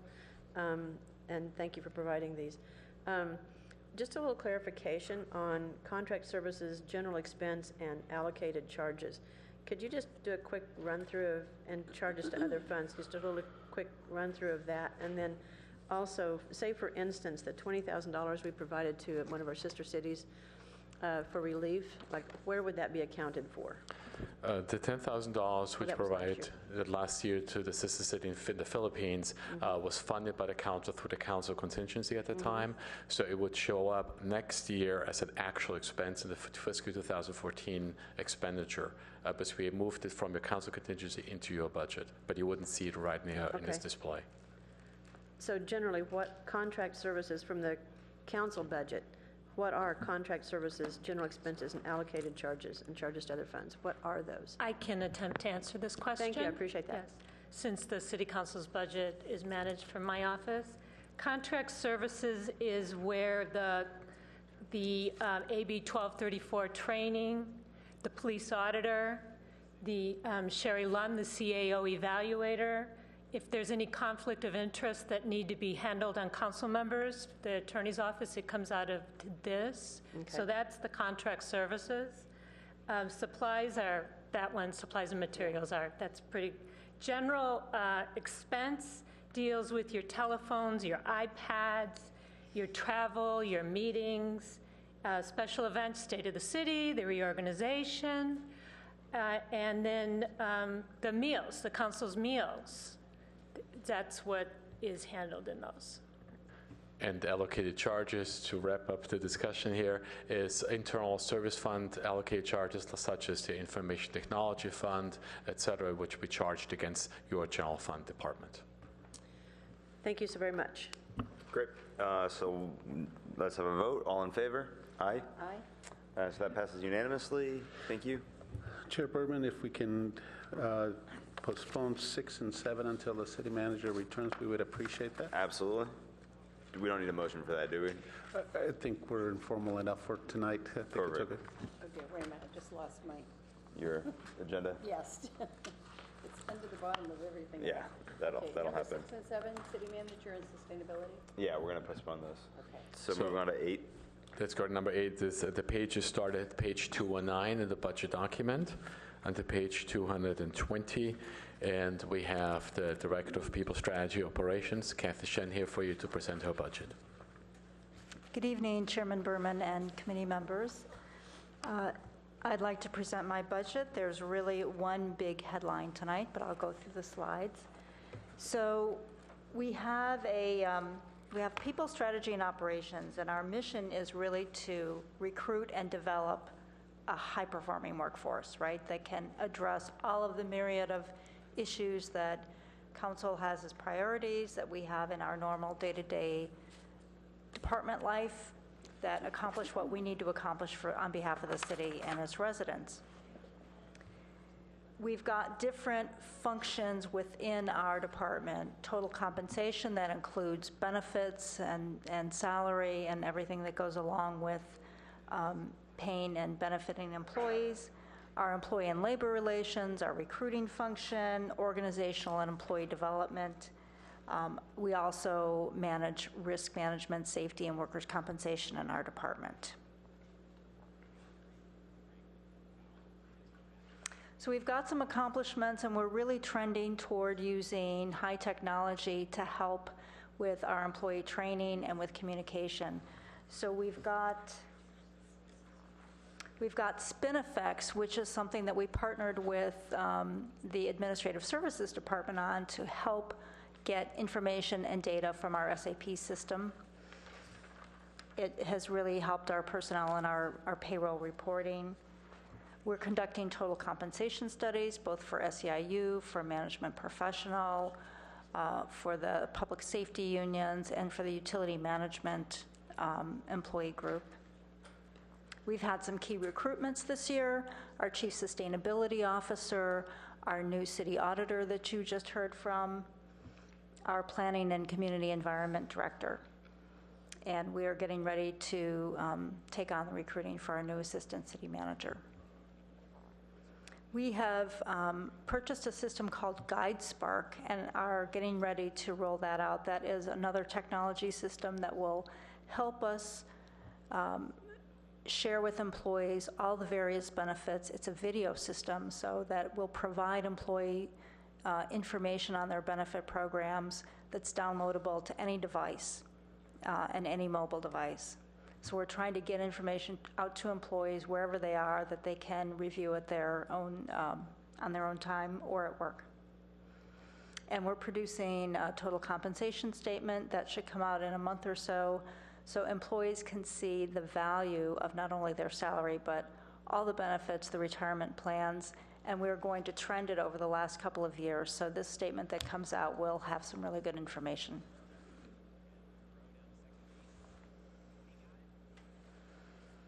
We've got several initiatives coming up for this year.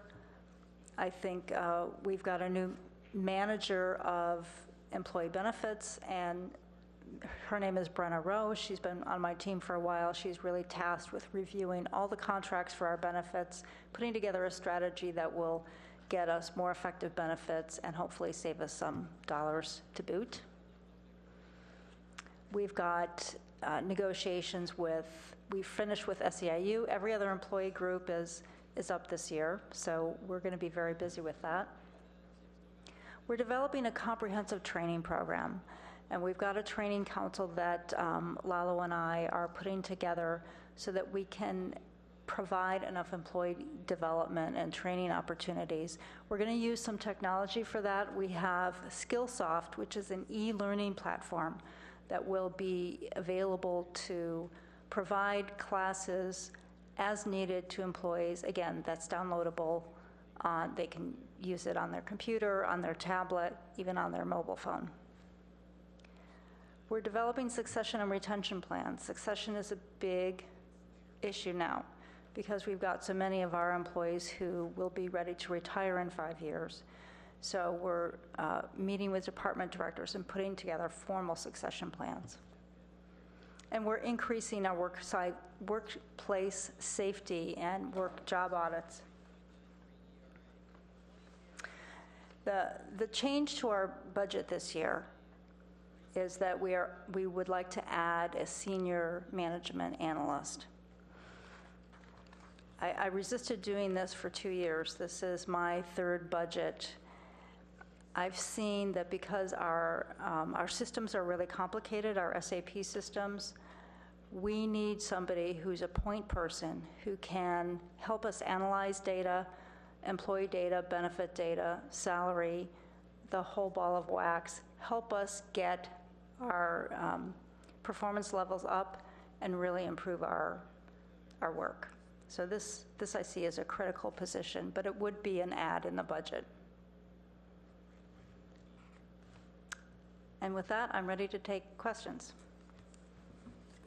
Thank you very much. And colleagues, any questions or comments? I actually don't, so, Karen? Just one, could you be a little bit more specific about what this new person would do? Can you hone in a little bit on that, please? So the senior management analyst would help us go through our SAP system, review our practices and our business protocol. So everything from how do you hire, how do you pay employees, all of those transactions, and we process thousands of transactions every year, need to be analyzed. We need to look at best practices. We need to see where we can gain efficiencies. We need to see where we're making errors and how we can improve. So we're running much more efficiently. We have not had the staffing to be able to look at our own processes and procedures and have somebody who's dedicated to the SAP and our other technology systems who really learns them well and can then turn and teach the rest of us in our department. So I appreciate the need, and sometimes when you're in the job, you don't have time to like, oh, I need to do that, and it just never gets done. So I appreciate that. My question really is, when I hear the description, it sounds more like a consultant's role rather than like a systems analyst role, as opposed to a staff person. So it looks like Lalo's about to respond to that. Because it impacts the organization. Let me see if I can help. I see it as a business manager that has the systems understanding. So what's happening with the organization right now, 20% of our employees are in the second and third tier. That means that we had quite a bit of turnover. 269 was the last number that I looked at within the last couple of years and looking at an actuarial study. There's a lot of drain in the institutional knowledge that's gone out. We cut back on our training. There's a lot of intense labor negotiations now that we're in a different economy. And so what I see, the department is focusing on a lot of the big priorities, but the operational is suffering and impacting the processes of payroll, the processes of data analytics. So I've been supporting Kathy in getting this position to help us with that data analytics. making sure the business systems are processing that, when retirees are calling and asking about information, what's going on, that we have the data, that we have the information. When our own employees, current employees are there, if we have a discrepancy in a particular pay, that we're able to have the person research what's going on the data entry point, the setup of the new employee, or the change of status to the employee. And so that's where we're trying to make sure that we keep up with those and have less of an error factor. You may recall, I was going to say within the last 2 years, there was an audit on the benefits, and there were several areas that were of concern. So this adds to that element, so we can make sure that we have better controls in place in the business processes. I absolutely agree with the need and trying to close those gaps. I'm still kind of like, consultant versus staff member, because So we feel very strongly this needs to be a staff member. This needs to be a manager who can help direct the department in running its operations and work very closely with the Administrative Services Department. We have such a huge volume of transactions in addition to the strategic work that we want to be able to do, that we need somebody at a senior management level to help us focus on those operations. I see that as an ongoing need. So you're not seeing this as someone who comes in, identifies the issues. You've already identified some of them because of an audit and your own knowledge and experience here. So it's a person who manages that in an ongoing fashion, not someone who takes those, quote unquote, fixes them and trains your existing staff on how to continue in those practices. I think we need an ongoing business manager who has a deep knowledge of our technology systems, yes.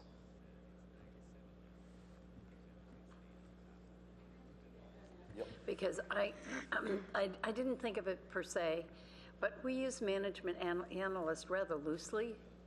And I have a feeling if I go department to department, the management analyst is different in every one of them.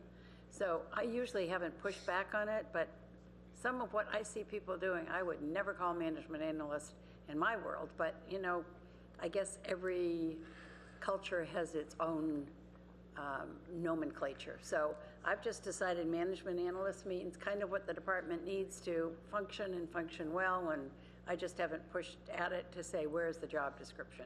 So I don't know if that's where you were, Karen, but that's kind of where I've been as I've gone through the whole budget. It kind of is. It's helpful in understanding what the need is, whether the need is temporary, if it's a year, if it's 2 years, or ongoing. Which brings up something else. I actually had a note that I'd put in here is, for some of the, not necessarily for this position, although it might be helpful, as Vice Mayor Niss said, but for some of the high-level positions, it would be really helpful to have, because this is our one opportunity, again, during the budget, it'd be really helpful to have job descriptions. What is the job description for, what's Lalo's job description, for instance? What's Jonathan's job description? And just to kind of see how those get carried out in terms of accomplishments and that sort of thing. So having those job descriptions would be very helpful as a part of this process. Not for every staff member, but for the department heads and some key staff, it would be really helpful. And I see Kathy's shaking her head, yes. So, or at least acknowledging that that's my thought. Job descriptions are helpful. I think a senior management analyst does help with the operations, and that might be different for different departments, to Liz's comment. What we really need is help with our policies and procedures. We need help with our technology, and we need to have the best human resource business practices that we can have. We have not had the staff to focus on that. Yeah, I'm acknowledging, I'm not arguing that. It's just a matter of me trying to understand how that position is created. And so I'm going to maybe disagree a little bit with my colleague. I mean, maybe for new positions and that kind of thing, it'd be helpful to have some job descriptions or a bit of explanation of what that position will do, which we kind of do have here under the budget proposals. My concern, if we ask staff to provide job descriptions for high-level staff, is, this is meant to be a budget document. This is meant to be kind of a numbers document, and it's going to get huge. And kind of where do you draw that line? And so, I mean, I guess it's something that we can talk about a little bit offline, and maybe see what makes sense. But I don't want staff to walk away from this conversation thinking that they. I mean, A, that's a bit vague, and B, maybe that's a different discussion that we should have that isn't necessarily finalized tonight. Well, I can appreciate that, and again, just high level, like department head or high level staff, and I would hope that those job descriptions exist, so it would just be a matter of providing them, so it's not That's work. really what I was just going to say. Do you all have job descriptions? We do, and they're online. They're online. They're on our Okay. website. Oh, well, then, if they're online, that's very reassuring. Okay, I'm glad to pull them up and look at them online. So I will go ahead. Any other questions or comments? So I'll go ahead and make the motion to tentatively approve the People Strategy and Operations Department budget. Second. I don't need to speak more to it. Do you wish to speak to your second? No. Any other questions, comments? All in favor? Aye. So that passes unanimously. Great, Thank you very much. And yes, I think I said tentative. If I didn't, I'm amending my motion to say tentative. We will Chair assume Berman, before we move on, we do have subsections Yep. under PVSO as well. Those are the employee benefit funds, the general benefit funds, the workers' compensation fund, as well as the general liability fund. And do we normally approve those all together? I mean, was I a little premature? I just in make sure my- in case, I just make sure there are no questions from the council or from the committee. So let's maybe give us one more second to recognize that.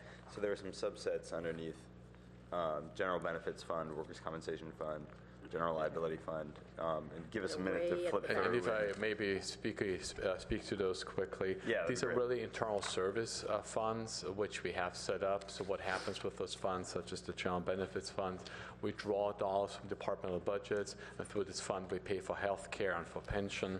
So these are really base budget allocations, which we're having here. Workers' compensation fund is set annually as well, based on the experience. We set up that they're properly funded.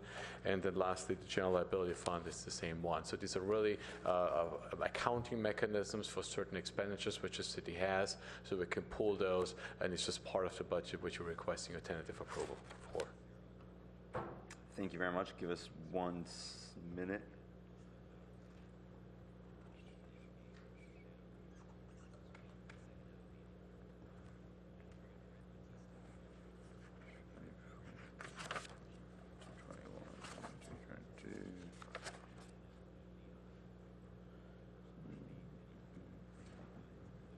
You have any questions? Nope. No, we're all good.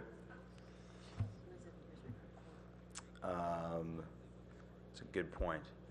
We're going to pause for station identification while we wait until we get a quorum back at the meeting.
lost our quorum.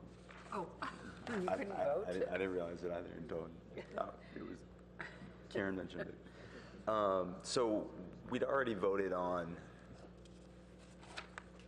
the people strategy, and there were no other questions or comments, so I'm assuming we're good to go on that. I don't know if we need a second vote. Sorry, if we can have a second one to include the subsets. subsets, Sure, that'd be so great. I'll move that we tentatively approve the People Strategy and Operations Department operating budget and the employee benefit funds, which are the General Benefits Fund and the Workers' Compensation Fund, as well as the General Liability Fund. Second. All right, all in favor? Aye. So that passes unanimously. Thank you, Chair Berman. Next department up is the Information Technology Department, and Lisa Bolger, who is the Chief of Staff for IT, will be making the presentation.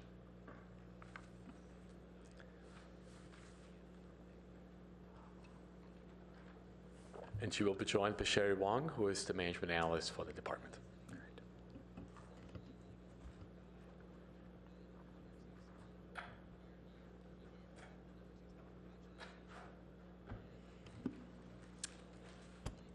Good evening. Thank you.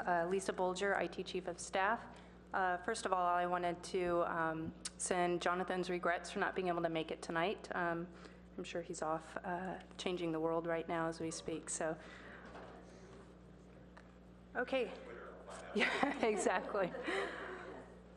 So the mission of information technology is to provide innovative technology solutions that support city departments in delivering quality services to the community.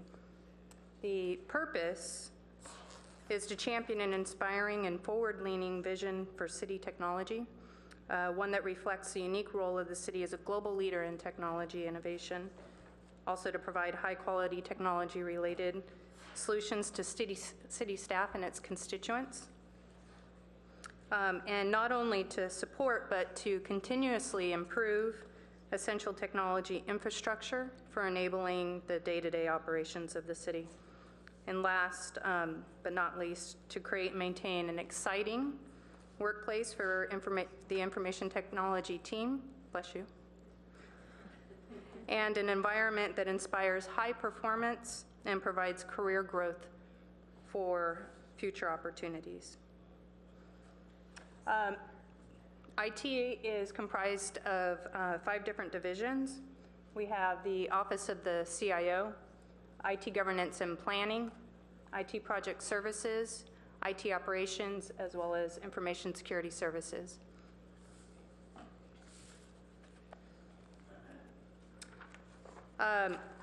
We've had a fruitful year this last year, and I appreciate OMB's, the Budget Office's rigor for us to consolidate as much as possible. The accomplishments that we had that were notable really were awarded #1 digital city by Government Technology for cities that were under 75,000 in population. We implemented a real-time continuous threat protection platform against cyber attacks, security being one of our #1 priorities right now. We implemented Palo Alto 311 mobile app.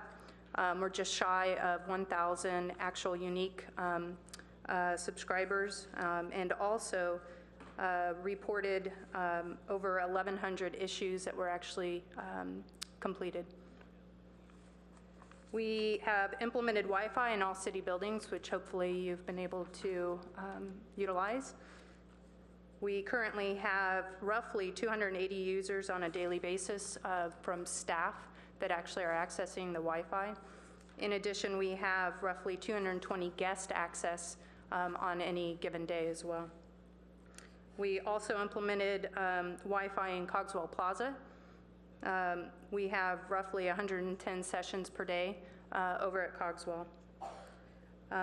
We also assisted with the successful implementation of the Tri-City CAD, the computer-aided dispatch, which proved to be a very, very successful implementation for public safety.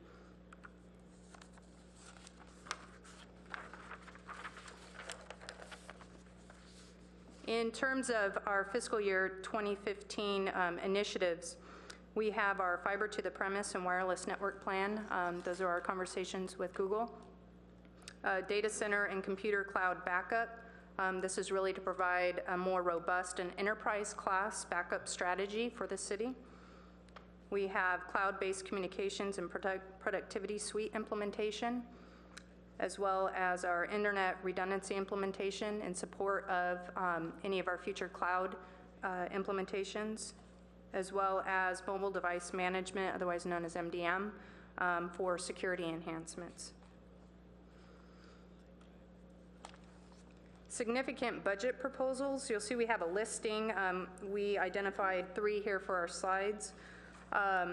We have our information backup and storage solution, which was previously mentioned, our communications and productivity software, again, one of our fiscal year 15 initiatives, as well as a budget system that has been included.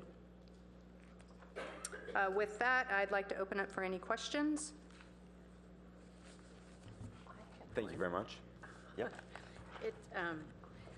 First and foremost, we're all very proud of the IT.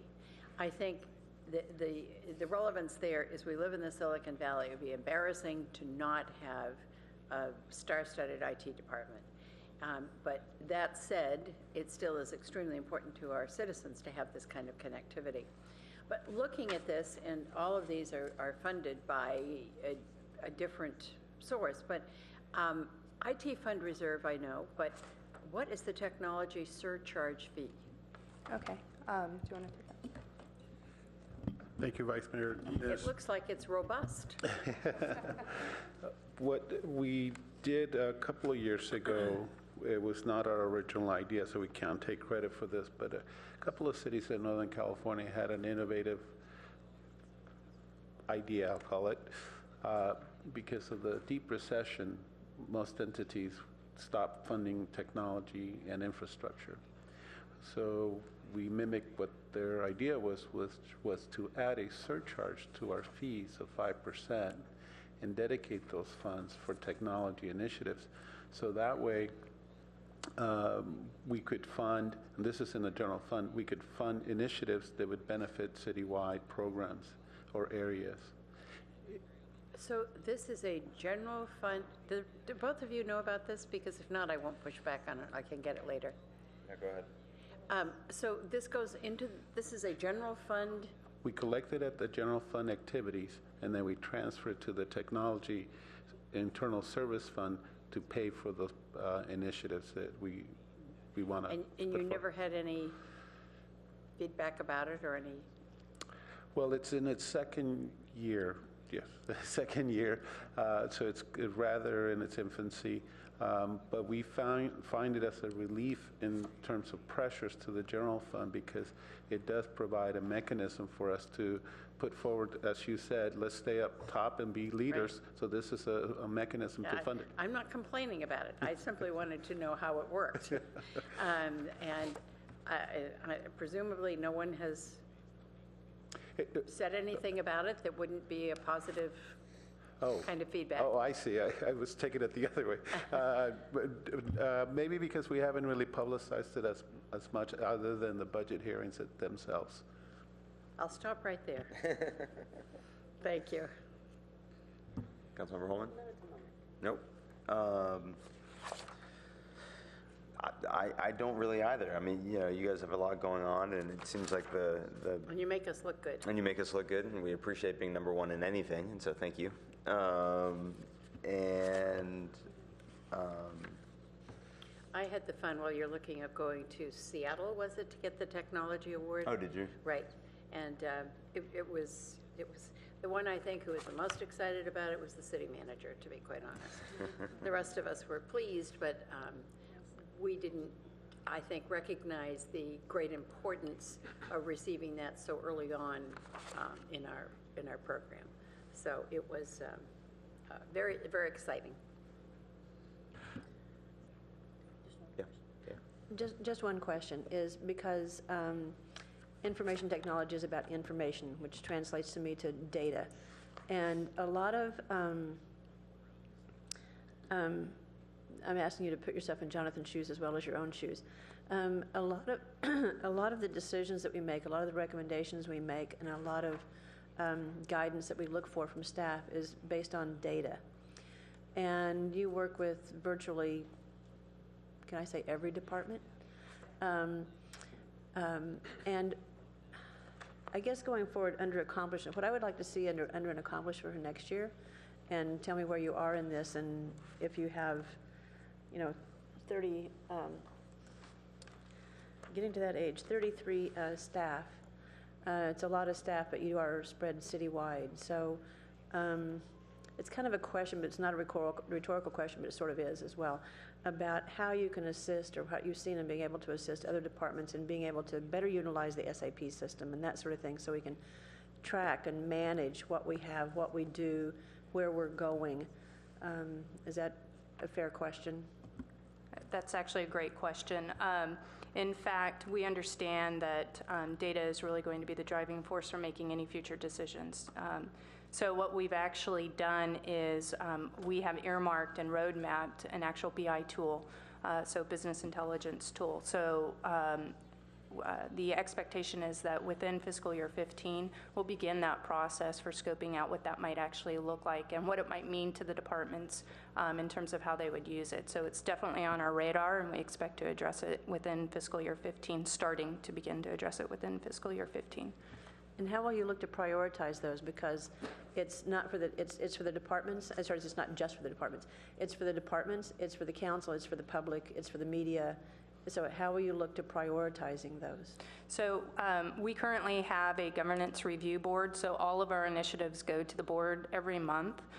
We go and identify what the impacts of any of the future initiatives might be, what the financial implications are, and vet that out with the board. So we meet monthly. It's on the radar for the GRB, and it's expected to begin for 15. Well, all hands on deck. And Chair Berman, before you ask for a vote, may I just interrupt quickly? This also includes 2 capital projects, which are the capital budget. It's a library virtual branch for $95,000, which is included in this budget, as well as radio infrastructure replacement, which is for our public safety departments, and that's $100,000 in fiscal 2015. And that's on pages 352 and 357 of the capital budget.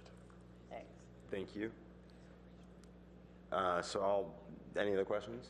Procedural question. Please. I have a procedural question. So, Councilmember Burt is not here, and are the minutes from these meetings, remind me from last year and the year before, are the minutes from these meetings action minutes or since minutes? Refresh my memory, please. Beth Miner, Assistant City Clerk. They will be sense minutes, and the transcriptionist is already aware that they have to do a fast turnaround on these, so that by the last Finance Committee meeting, we will have the minutes back from these beginning meetings. Be helpful if we can, I'm sorry to interject this question now, but it just was reminded of it.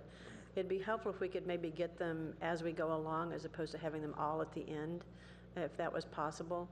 And then also, of course, not that sense minutes aren't always important, but I think when you're dealing with numbers and these kind of discrete information, the more accurate and care that's taken with those transcriptions is really, really important. Chair Berman, an offer that we're making to you, all 4 of you, I made this offer to Councilmember Burt already. If for whatever reason you can't make a meeting and you want to have a follow-up with us to discuss some of the discussions, we're open to that. Great. And he's going to take us up on that next week. Perfect. Perfect. Thank you. I also suggested, because I struggled with watching one of our meetings last Saturday, that if the city clerk sends a link to anyone who misses a meeting, it's so much easier. It really is. It may not seem it. To be able to get to the video? Yeah, just send the link. Yeah. There's a link to every video, and if you just send it to the person who wasn't there, otherwise mine kept getting caught and stuck, and it was enormously frustrating. So I eventually did watch it, but it just wasn't seamless. Sure. But it helps a great deal if you can watch it and figure out how to fast forward and all of that. So with that, I will move tentative approval of the IT department operating budget and capital budget. Seconded. Any other questions, comments? All in favor? Aye. That passes unanimously. Thank you very much. Great, thank you. So the next department budget which we have is Administrative Services, and Lalo Perez will take the lead on this one. This is where you can start the slashing. The mission, it's on page 137. Lalo, do me a favor. Sure. I may be losing my hearing, but I have trouble understanding you. So if you get really close to the mic, it helps me enormously. And just chalk it up to my advanced age. No, thank you for that reminder. I do it every year. My binder gets in the way and the microphone's further away. Thank you for that. The Administrative Services Department strives to provide proactive financial and analytical support to city departments and decision makers, and to safeguard and facilitate the optimal use of city resources. Our purpose is to provide excellent customer service to decision makers, the public, employees, and the city departments, to provide analytical, organizational, and administrative support for a wide variety of projects, to record, monitor, and protect city assets in a responsible manner, to provide essential financial management and forecasting reports, and to prepare and present financial reporting to various committees and city council.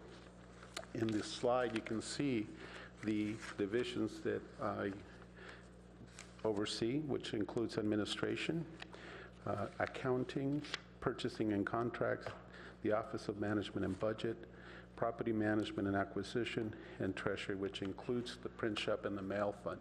And those are included within the motion that I ask that you put forward tonight.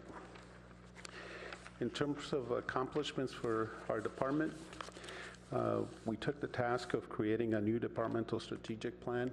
We felt that it was important to start reviewing how we deliver services, how we can add value to the organization, and how we can improve in the operational practices that we have. And we focused on 4 areas: customer service, innovation, best practices, and employee excellence. And we had a consultant come in and help us, so we wouldn't be doing it in the dark or in a vacuum. And we had the consultant interview other departments, the city manager, the assistant city manager, and department heads to get input. In addition, we had a survey of how we deliver service.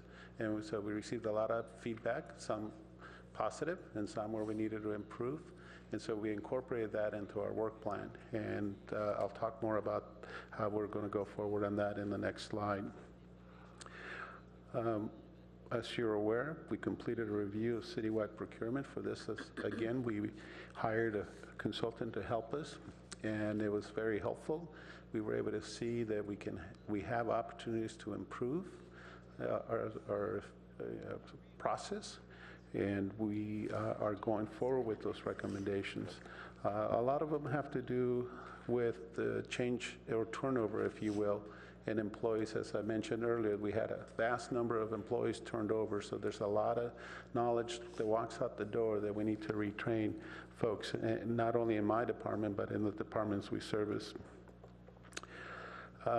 Another new initiative that we're very excited about, that we believe is going to radically change the organization in terms of efficiencies, being able to track documents, is what we call a digital signature.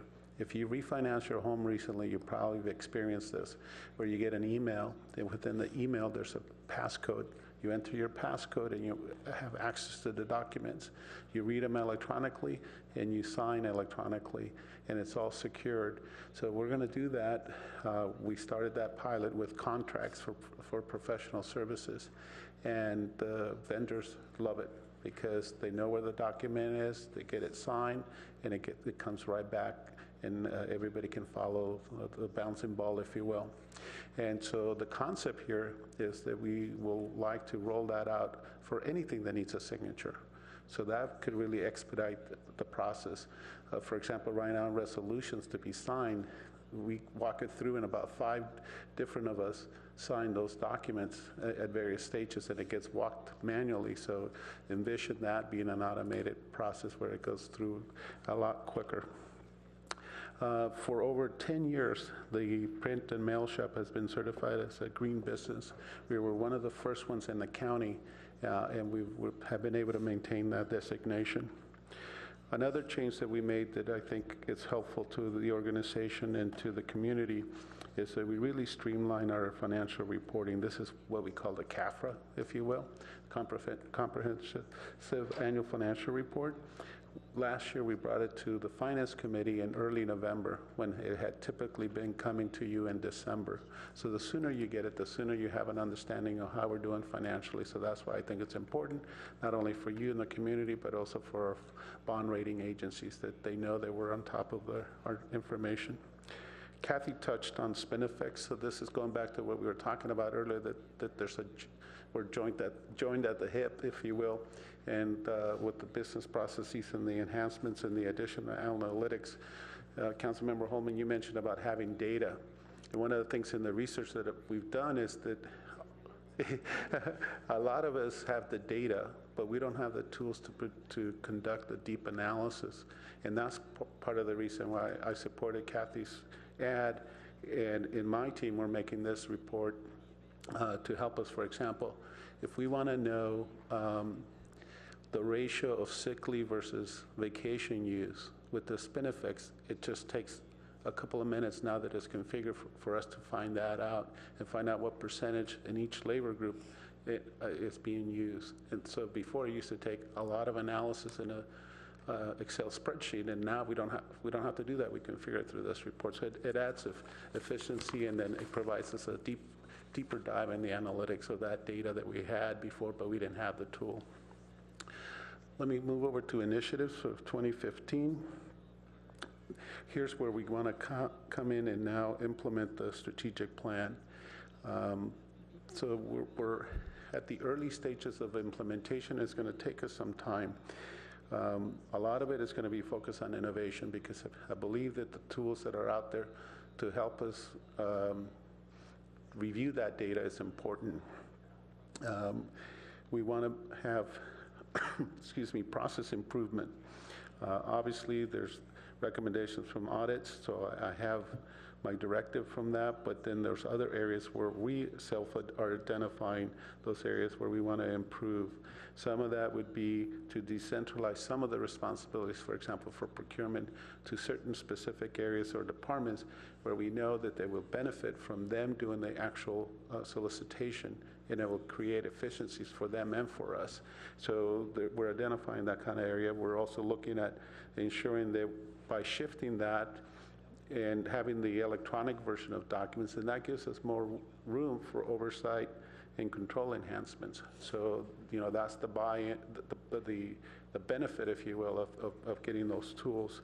And then I think a very important piece here is succession planning. I looked at my department, and I see several areas where we're going to have that turnover. So preparing for that is important, so we have that transfer of knowledge.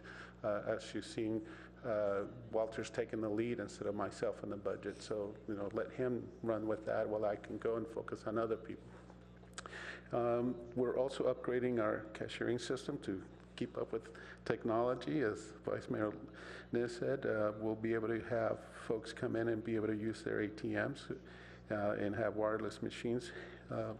We will also continue working on the procurement and inventory process improvements, as we talked about. Core competency training is huge because of the organizational changes that we've had and will continue to have. And so implementing the training programs, as Kathy mentioned earlier, is going to be important. Lastly here, but important, is we're recommending that we implement enhancements to the budget system.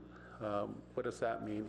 So for example, right now, if the city manager would say, if we were to give X labor group Y rate of a percentage increase, what's the bottom line change?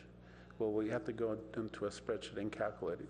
With the new system, we punch in the number, it calculates it for us. So those are kind of data sets that are important for us to have good, accurate data.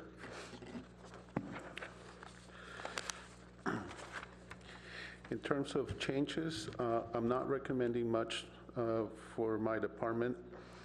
Some of it is for temporary staffing, about almost $20,000. This is for cashiering and then for procurement.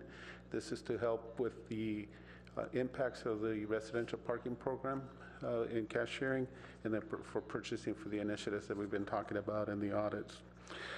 Another area where we're focusing on innovation is to really go forward into an electronic document storage. You probably haven't been in my floor in a while, but if you go in there, there's the new conference room now.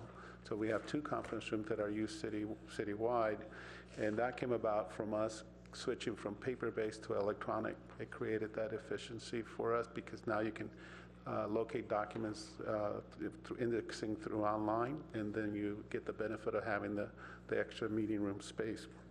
And so we want to continue that effort, and it's about $15,000. Then the last one here, it's something that we're trying to take advantage of, again, of massive data sets that we have from the county about our property tax, and we want to do deeper dives. You know, how many properties are assessed under 600,000? What has been the percentage of those turning over the last 5 years? Can we use that data to say, in the next 3 years, we should see X number turnover? Therefore, we can adjust our forecast by that number, because it's not going to be just the 2% increase for every assessed parcel, but this other data set that we know of. So that's why it's important for us to take this deeper dive. And that's it in terms of changes for the ASD general fund side. For the printing and mailing, there are no new requests outside of any allocated charges that are coming through normally. And that concludes my presentation. Thank you very much. Any questions or comments from colleagues? I would simply comment that our property tax consultant is a great idea. And I notice you also have those mysterious management analysts. I do, and I probably Well, have... it's even better, is I think you actually changed them Yes. from financial analyst to management analyst. I noticed that after the Yes. earlier conversation and chuckled. They come in seniors and therefore must come in juniors. And Jim, what we're talking about is this mystery category of management analysts that seems to be kind of a Catch-all. sort of like an apple. Many Right. different kinds, many descriptions, but Right. Well, it's sort of like the Big Bang Theory, I think, you know, which is the universe was once like this. It exploded into all of these different positions so that everybody could have a different thing. They could be a financial analyst, they could be an administrative analyst, they can be a management analyst, all of this stuff. And we finally go, wait a minute, these guys are all basically doing the same thing. And the universe collapses back down into itself again, into the one little thing, management analyst. I won't get a Nobel Prize for that one. No, I can tell you no. that. we're sort of at the whatever stage. The whatever analyst. Garen. Thank you. All 3 of us up here are a little curious about the, what is it? The spin effects that, as you said, Kathy had also mentioned. Can you Yes. tell us a little bit more about the capabilities of that, or what its function is? Just, Right. You don't have to go into great detail, but we'd like to know a little bit more, please. It's really a reporting tool. That's what I would describe it to you as. So it has the capability of taking the SAP data and extracting it in a much easier way, where you don't have to do heavy programming in SAP to create a report. So all the built-in features of the programming are built within this new tool, and you're basically clicking and dragging what kind of fields you want to see and you want to see in the report. So it makes it a really easy way to obtain data. So one of the things that I had staff do right away, for example, that was a little more complex in SAP, is I want to see what the distribution of employees is in terms of where we live, you know, for emergency response, or just to kind of see. And I had a report within that same day, and now that report exists in SpinFX, and I can just click it on a dime, and I get that report instead of having somebody compile the data. So it just gives you the ability to have a way to extract data and do deeper analysis based on what you need versus configuring the system to provide your reports. Sounds like fun. Yeah. Question about, and this question could be posed to legal, to planning, or to you, but you've brought this up a few times, I've brought it up a few times, I'm going to ask it to you. And it also has to do with reporting and reports. You mentioned property tax consultant, and we've talked about the amount of property tax that comes into the city, of course, and we've talked about the definition of demolition and how some people seem to be gaming, well, are gaming, the definition of demolition by essentially demolishing buildings and claiming them as remodels, which affects the reassessment value. Right, so you're not starting over. So it has significant property tax. So is that one of the things you're going to be looking at here? Because you alluded to it in something else that I read of yours just the other day. Right. You're right. It's something that I believe you brought up to our attention in the discussions. We kind of, became more aware as we were revisiting the development impact fees. And it's a conversation I started with the planning director. And now we need to go to legal and look at our parameters and see what means do we have to potentially change any of that. And so it's going to be an evolving process. This consultant itself would not necessarily be part of that unless we needed some particular data, but chances are that that particular type of data is not going to be included in what they do. But it's something it's on our radar. If it's helpful, I could take you to 3 properties. And I know that you could look at those. So the what's the name of it? Spinifex. It doesn't roll off your tongue very easily. Spinifex. So there was something I asked you for a good while back, and I thought it would just be the printing out of a report, and it was the Downtown Business Assessment District parking fees as compared to, and how much was in that fund and how much had been expended, and the same thing with assessment fees, parking assessment fees in the downtown. And it took a good while to get that all put together and pulled together.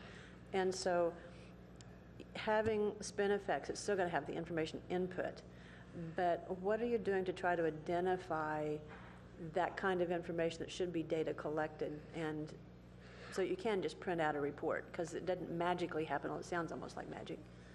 Right, and just to clarify, Spinifex... Oh, and excuse me just a second. Sure. So is that something that also you're looking to the new HR hire to help with, is identify those kinds of things? It is within the realm of HR payroll for that position, but not necessarily for the rest of the organization. So for the rest of the organization, we're going to have the different analysts in the respective areas look at that. So Spinifex, just to clarify, because I did make that point, it's a tool that's only applicable to payroll HR data.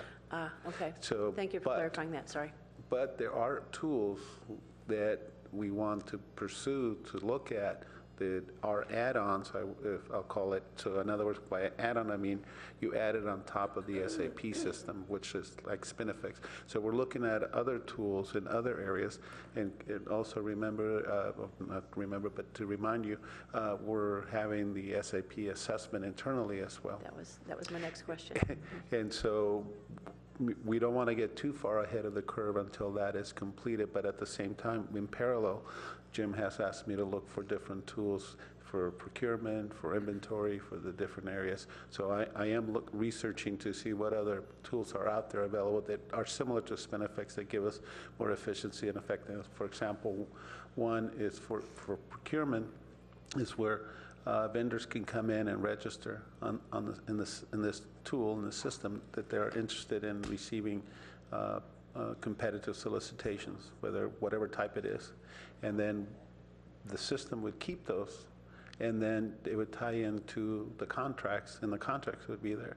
So somebody outside the city could just go into the database and start looking for requests for proposals, responses, and contracts all in one place, instead of getting a request for public records request through the clerks, then coming down to us, and then us looking through the system, we would direct people to the site. So those are the kind of tools that we're looking to see how we can provide added value to the community with the data set that we have. Appreciate that, and sorry if this sounds like it's getting into the weeds, but I do have a question. So you have like the Spinifex, and you said you're looking for some other tools to be able to help facilitate this, and we also have SAP, as we've also mentioned. So I guess a question that comes up for me about efficiency, which could lead to staffing, which leads to budgets, is are we going to be, well, people use this term, we're going to be hanging too many ornaments on the SAP tree rather than using SAP, because, you know, we can create a whole maze that becomes a complication into itself in trying to be efficient and looking for the best tools. So I know you know what I'm talking about here. So are we looking at maximally utilizing SAP? Are we looking to phase out SAP? Are we, you know, are we making this better or more complicated? Yeah. And this goes back to the governance group that Lisa referred to that we have internally.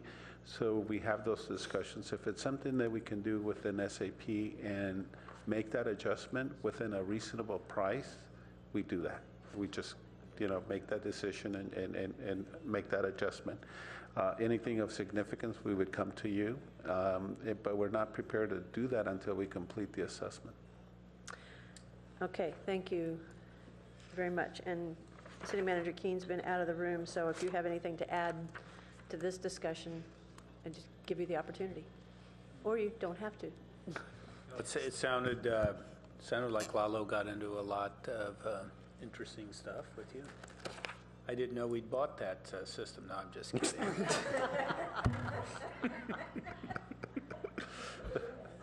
Yes, please. Went shopping pretty quickly while I was at Yeah, right. Policy and Services. So, You left your wallet. so I'm going to ask this question tonight. You can come back to it another time if you want to. But as I went through this, you know, we talk about how we compare salaries. That's pretty straightforward. We talk about benchmarking, on and on. But as I look at this in the staffing, and I see how much staffing there is here, it's all listed nice and tidily with all these people listed on the other side. I don't have the vaguest idea whether you're understaffed, overstaffed, or how do I calculate that, Lalo? And that's why I'm saying you don't have to get there tonight, but it's something I'd like to know. And it's not just your department, it's almost any department I look at and think, huh. So how does one make that assessment? So as I'm saying, I'm not trying to get into you know, the down and dirty on everything tonight, but it is one of the things that came up to me the whole time I was looking at it. So doesn't have to be now, can be, you know, one of Jim's Big Bang theories another night. Yeah, I think it's going to be more art than science, but it's a good point. Well, I think that's probably true, but once again, you know, we look to other cities all the time for comparisons. I don't have any idea. I only know that every time I read one of those local press releases that says you spend more in Palo Alto per capita than any other city that is relative, I always think, well, do we offer that many more in services and so forth? So that's the kind of thing I like. And maybe as we go along with this, you can think about it. You know, we always have the same answer. We're special. We offer more. And I'm sure that's absolutely true. But I think from time to time, especially as we go through this, it's worth reflecting on how do you explain to the public that this is what we need to operate effectively, and we think we're doing a good job, even though, as I told Jim, my friend this morning said, those streets aren't so hot when you're in a wheelchair. So, you know, there are all many different ways to perceive this and how we're doing. I think that's an excellent point. Every so often we should touch on that, because there's always a change in residents. There's a change in residents, and the question is asked. So I think it's important to every once in a while revisit that. As I said, it's a philosophical discussion in some ways. So there is a little bit of science we can provide to this. I mean, we've done these analyses before, and, you know, once we sort of control for the variables and we show the differences, I think it paints a different picture than a lot of what you hear. Good. Thank you. And I'd move this when you're done. We're ready. Chair. Go for it. Then I would move the tentative approval of the, of this budget.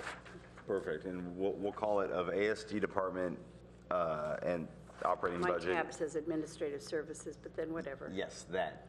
And the printing and mailing fund operating budget. Perfect, yes. And seconded, and any other questions, comments? Nope. Nope. All in favor? Aye. So that passes unanimously. Okay, so let's switch over to Mr. Keene's budget, which starts on page 119 to 129. And since Gil Friend, the Chief Sustainability Officer, is unfortunately not here here today, Jim will also handle his budget as well. That is very, very unfortunate that Jim's going to handle that. I'm sorry for that. Okay, well, you know, actually, going over the city manager's budget is odd because actually the way I sort of feel about this, and I don't mean this in a patronizing way, I sort of feel like my budget starts on page 1 of this document and runs through most of the things. So I feel that the people who have the misfortune of actually working the city manager's office don't have a very effective representative for what happens. And of course, you know, we describe the role basically as the city manager's office provides strategic leadership and guidance to the city operations and services for the city of Palo Alto through the following areas: administration and city management, place and neighborhoods, and economic vitality. But that's really not very accurate. I mean, it's more like we're a sandwich shop. And we're sandwiched between the council and the organization, the folks who work in our, Is that a hero? Sloppy Joe or something, probably.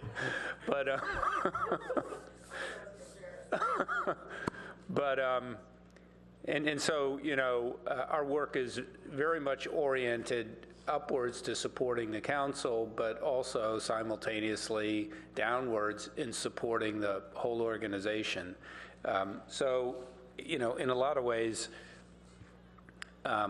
what we reflect in the published budget document is a little bit artificial because we focus on some things where we've pulled things like economic development, or we may have the chief sustainability officer or some into the manager's office. They could be elsewhere in the organization, and then we report on what's being done. But really the bulk of the work is supporting all the other departments and what it is they do. So in many ways, I feel that both the accomplishments and the things that we're focused on, I could select a whole host of items or issues that are in Lalo's department or in the police department or in planning. That's where the manager's office really spends its time. But, you know, I do feel, and you get to hear this report from me when I do the year-end, the calendar year-end report. I mean, you know, I think that we take on a lot of things in the city in general, and the city manager's office supports it. Despite the criticism that we often get in our own hometown, when we do try to benchmark ourselves and compare ourselves, we actually do quite well, and we hit all the sort of, you know, I mean, whether it's Most Livable Community Award, #1 digital city by the Center for Digital Government, a whole host of other things. I think we're well recognized for the fact, and I would add to this, I've been around, I've worked in a lot of different places. I don't think that I'm biased about this. I think that this is an exemplary community, and I think that it doesn't have a perfect city government and an organization that is, you know, running at 100%, 110% capacity all the time. But it's full of exemplary people who are really dedicated to the community. And one, by and large, I think we do really good work. Two, there's no doubt that this is a very responsive organization. If I could digress, I mean, when I think about how do we compare our services with other jurisdictions, when we were talking about animal control a couple of years, and we were talking about our animal control officers, and almost like how quickly we would get a dead squirrel cleaned up off a street when a resident would call up or something, where other cities would say, you got to be kidding, we don't pick up dead animals or anything like that. We don't even take those calls. As a matter of fact, we don't even do that service at all. we do provide, as a city, a wide array of services, and that means the folks who work in the city manager's office support a really wide range of activities. But this year, you know, a lot of our work is always focused very, very specifically on both the council priorities and the council's work plan. I think we've made a lot of progress on technology and connected city initiatives. You heard from IT right before I got here on what they did. We've really, out of the city manager's office, with a lot of support from Lalo's folks or in partnership with Lalo's folks, but also with Brad Eggleston and the team in Public Works, really led the infrastructure strategy planning and funding. A lot of good work from Richard and others in our staff on that. Tom, you know, he's sort of a one-person shop in the realm of economic vitality, but I think he's done a great job as it is in interfacing and supporting with the range of folks in the business community and the work that we've done internationally. And in the area of neighborhoods, we've done little issues such as supporting the Know Your Neighbor grant program, you know, supporting ban on public smoking, the safe routes to school, and then bigger things such as helping launch our Palo Alto initiative, you know, which is really Claudia and Hillary in many ways in the sort of staff leads on that, but we have a whole team of people from libraries to other folks in the city manager's office to now Karen Kinzel and folks in the arts involved in our Palo Alto initiative. For this year, again, primary focus really on a lot of the planning department support on these critical land use and transportation issues. You know, in the same way that in 2009 or 2010, I would have said the city's financial situation, getting a handle on how we kind of restructure our pension costs, and going through very difficult negotiations with our labor groups was the defining focus. Yeah, I think without a doubt, the land use and transportation issues that are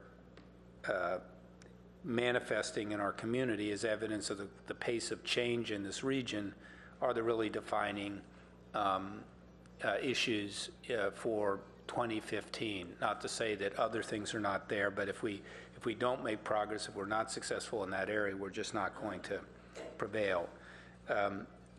We're handling both the negotiations and everything as it relates to the acquisition on the downtown post office and the Cubberley lease. A lot of leadership and work out of the manager's office on the San Francisco Creek project and the golf course project.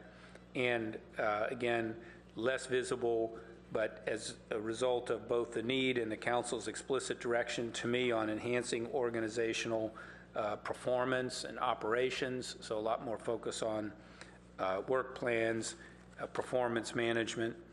And if you look at at our workload measures and key performance measures, I would say this, that we're like about 30% of the way as to where I would want to be on the kind of measures we have and the rigor and discipline that we have in our measures, and I think that OMB shares that. We're making progress, but really capturing ways to look at both the performance measures and in the right area and how to capture the things that are most important. This year and the next year after that, we're going to do a lot of work in that regard. But again, most of our work is supporting departments and supporting the council.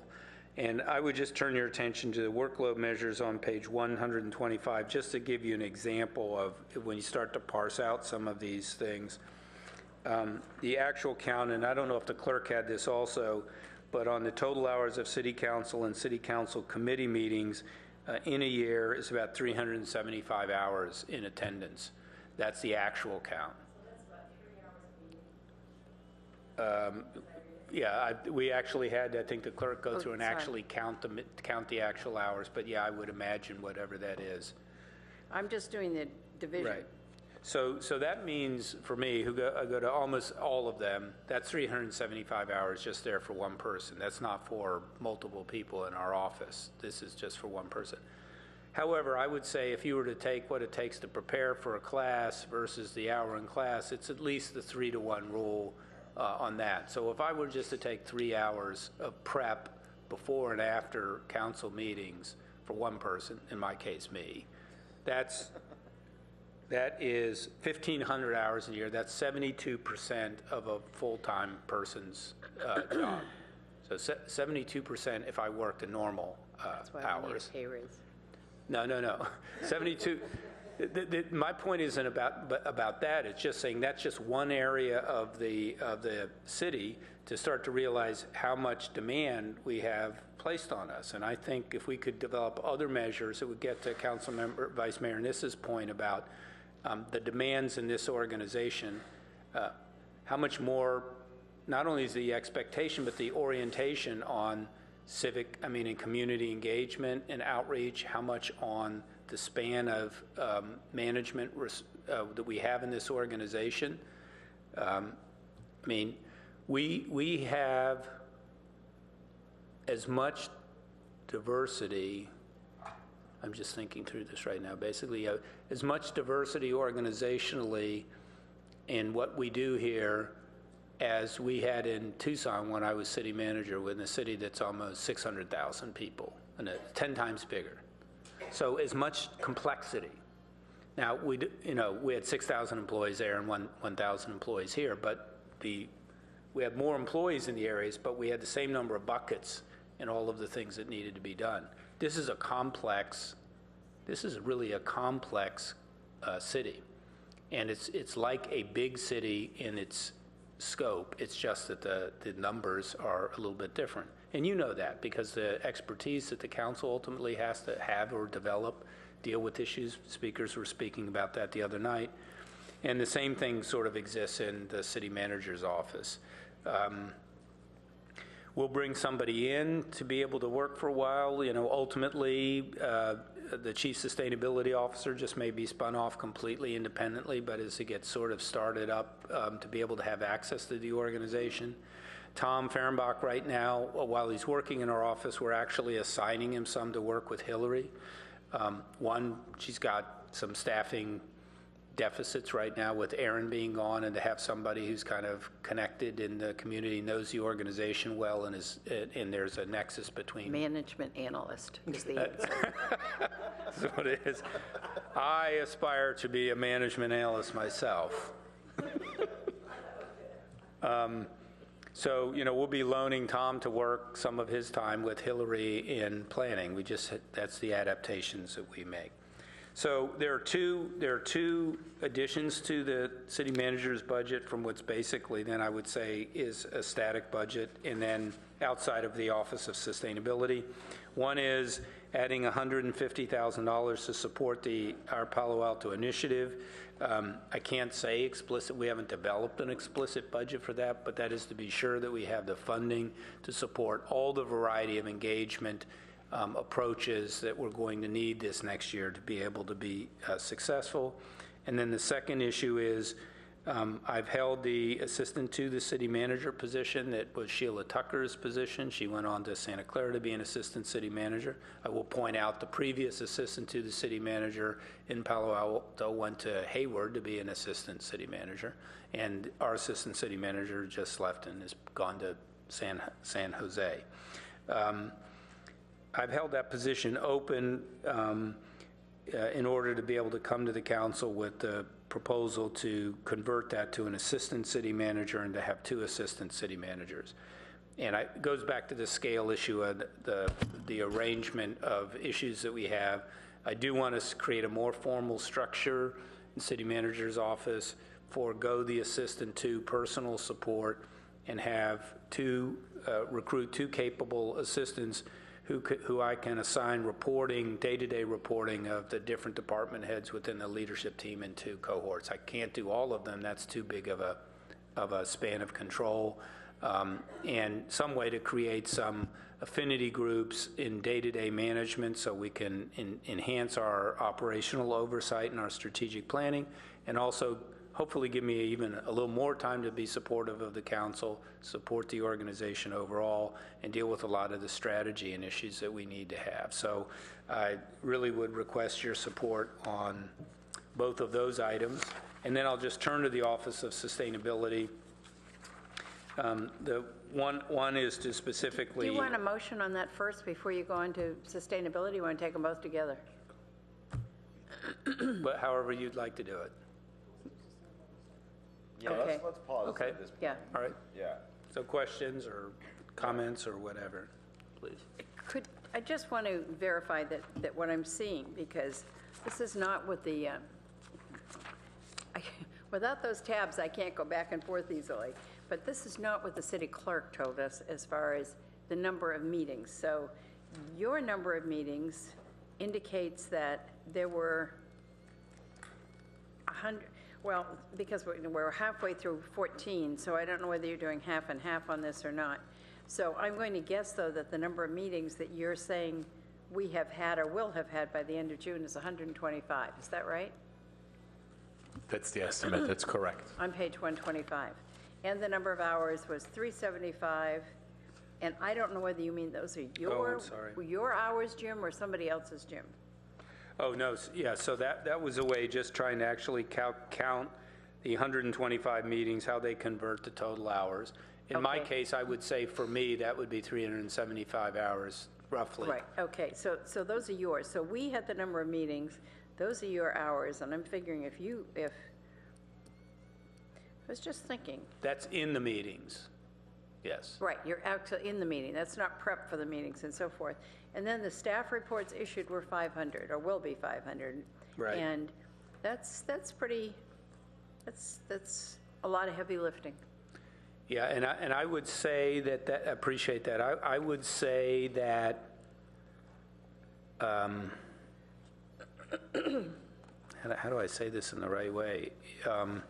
It's really just another part of a normal day in the issues that we deal with, and we do. I mean, so we're jumping from, preparing for the council meeting, doing things, to running issues with the community or management issues in the organization or whatever it is. And I think this would be an interesting benchmark comparison for us to do ultimately with other cities, for example, to see if it's that level. I think that would be a superb one to do. I can only imagine. I mean, And not only that, you guys, I say it all the time, I mean, and, you're really involved. I mean, you're hands-on. You read all of your packets and stuff, not all. you might go back 10 years and 20 years in this very city, and I think you'd discover the number of meetings was fewer, substantially. But it would be fun to find out. Karen, were you finished? I'm done. Yeah. I think policy and services is done. It looks like it. I do have some questions. Jim, you were or weren't here earlier when I was talking about goals and objectives and making sure that the public is well represented there. So in the goals on page 122, I would feel better about goal 1, for instance, being referencing the public good or public benefit or the public there, and also goal 2 as well, because it seems to focus on, which is not inappropriate, but it seems to focus on the city's management team and city council's policy direction, and it's always focused on the hierarchy that you've put in here about the public being the first. They're the people we're responsible to. I had a question, so changes to that would be appreciated. You have been fond of saying to me, as Mark Twain said, if I'd had more time, I would have made it shorter or whatever. If I'd had more time, I would have made it better also. Having just written a colleague's memo, I can appreciate that very much, like how to get that to one page. So I appreciate it, but I would also appreciate some edits to that. Also on page 120 on your org chart, and also it's reflected on page 126, in the top there, public communications. We have a chief communications officer and a communications manager, and I guess, I mean, it is a vibrant community, but I guess, especially when I look at page 126 in public communications, that's going up by, $92,000, and it's a change of 32.7%. And I guess I'm trying to understand what that is about and what's the difference between the two roles? I mean, I know we have Claudia, but there are two communications persons? Yeah, so I can answer these. Yes, please. Make sure I heard the question. Okay, sure. That on the org chart on page 120, it shows under communications, there's a chief communications officer and a communications manager. And then on page 126, at the top there, the second one, it talks about public communication, and it's an increase of $92,000, and it's a change of 32.7%. So what does that reflect? And, because I don't think I noticed there was a change of number of employees. Let me look at that again. Right. So I think that... what gives? Number one, I'm assuming that you guys have some of our Palo Alto money in there? Yeah, so... Okay, sure. The change of 92,000 is really a net change, Councilmember Holman. It's the increase of our Palo Alto, $150,000, which is proposed here today, and that is offset by salary benefit savings, because we have a vacant position now in the communications manager, and immediately the salaries will drop down to an average level. So what we've done is, so we had an employee who was the communications manager, and then as you recall, when I brought the chief communications officer on, we have both of those positions. The communication manager retired. So I asked Claudia to not fill that position, but to contract for staff to help support the communications effort. So we've got a staff writer who is a former newspaper reporter doing work, and we have a social media firm who is doing work with us now on all of our social media, and we're using that funding from the communication manager position to be able to do that. So we saved the pension and healthcare costs of all of that by being able to contract that out, which is why we end up with a net savings. Oh, it's actually a net savings. I mean, because we put $150,000 into communications line for our Palo Alto. But it seems to show up as, I appreciate the explanation, and at the same time it shows up as an FTE is how I read the org chart. That's right. We but I have thought you're not contracting out, so you're saving the benefits, so I'm not quite tracking this. Well, Sorry. because the communications director didn't necessarily want to say, I'd want to, we have a ridiculous complicated system here that is an accretion of decisions by our predecessors to do things a particular way. Well, Kathy's going to fix that. And so eliminating a position that we might want to use in the future, we just said, for right now, let's go ahead and show this thing as still in our table of organization or whatever it is we call it. This is a complication. It's an anachronism of Palo Alto that we maintain this separate table of organization. For be honest with you, I refuse to be able to even explain it because I think it's a little absurd. And you're asking us for more money. Well, no, but not really. I'm being facetious okay. there. So you said you can't explain it. I said, but you're asking us for more money. So anyway, the point is, right now we don't want to eliminate that position because then it comes back in and we go through a whole bunch of things. Why do you need another position? Well, we always had the position. We were just underfilling it with contract employees. I don't think we're underfilling it. I think we're getting more bang for our buck the way we're doing it this way. So, I mean, I think the main message I would take away is actually while this shows an increase, the increase is due to the non-personnel money related to the our Palo Alto piece, and actually we're spending less on the communication staffing side the way we're doing it now than we were doing it last year. Okay, all right. I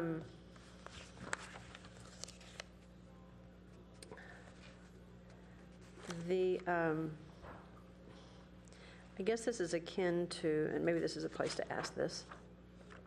there's no perfect place to ask some of these questions. Now is as good a time as ever. Yeah. We talked with Lalo and Kathy both, especially Lalo, about data. I guess it was IT and Lalo both about data. And I guess some of my concern, and I know I'm not alone in this, is in the business aspect of the city, like the economic development department, the one-person department.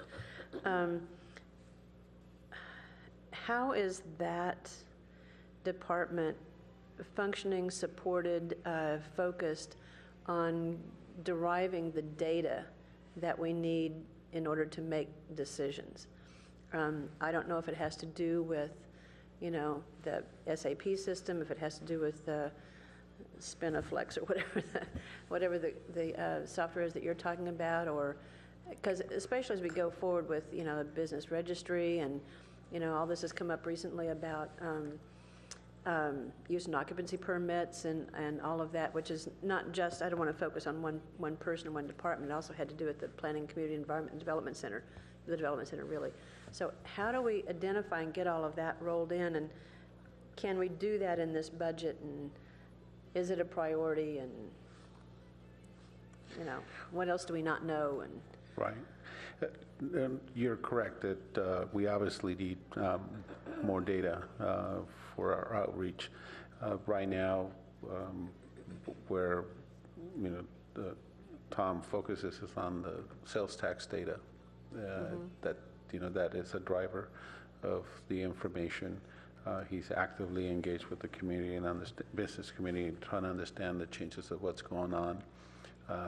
We meet every other Friday to have discussions about the data that's coming in, who's coming into town, who's leaving, what rates are we hearing in terms of rent. So using some of the business data that are at the development center, for example, is also something that is critical. So this is going to continue to evolve as to how we get the data and make sure that we're not having two different data sets. But it's something that not having the business registry in place, we're at disadvantage. And we kind of talked about that in terms of employees, the daytime population and all of that. So we definitely need more information.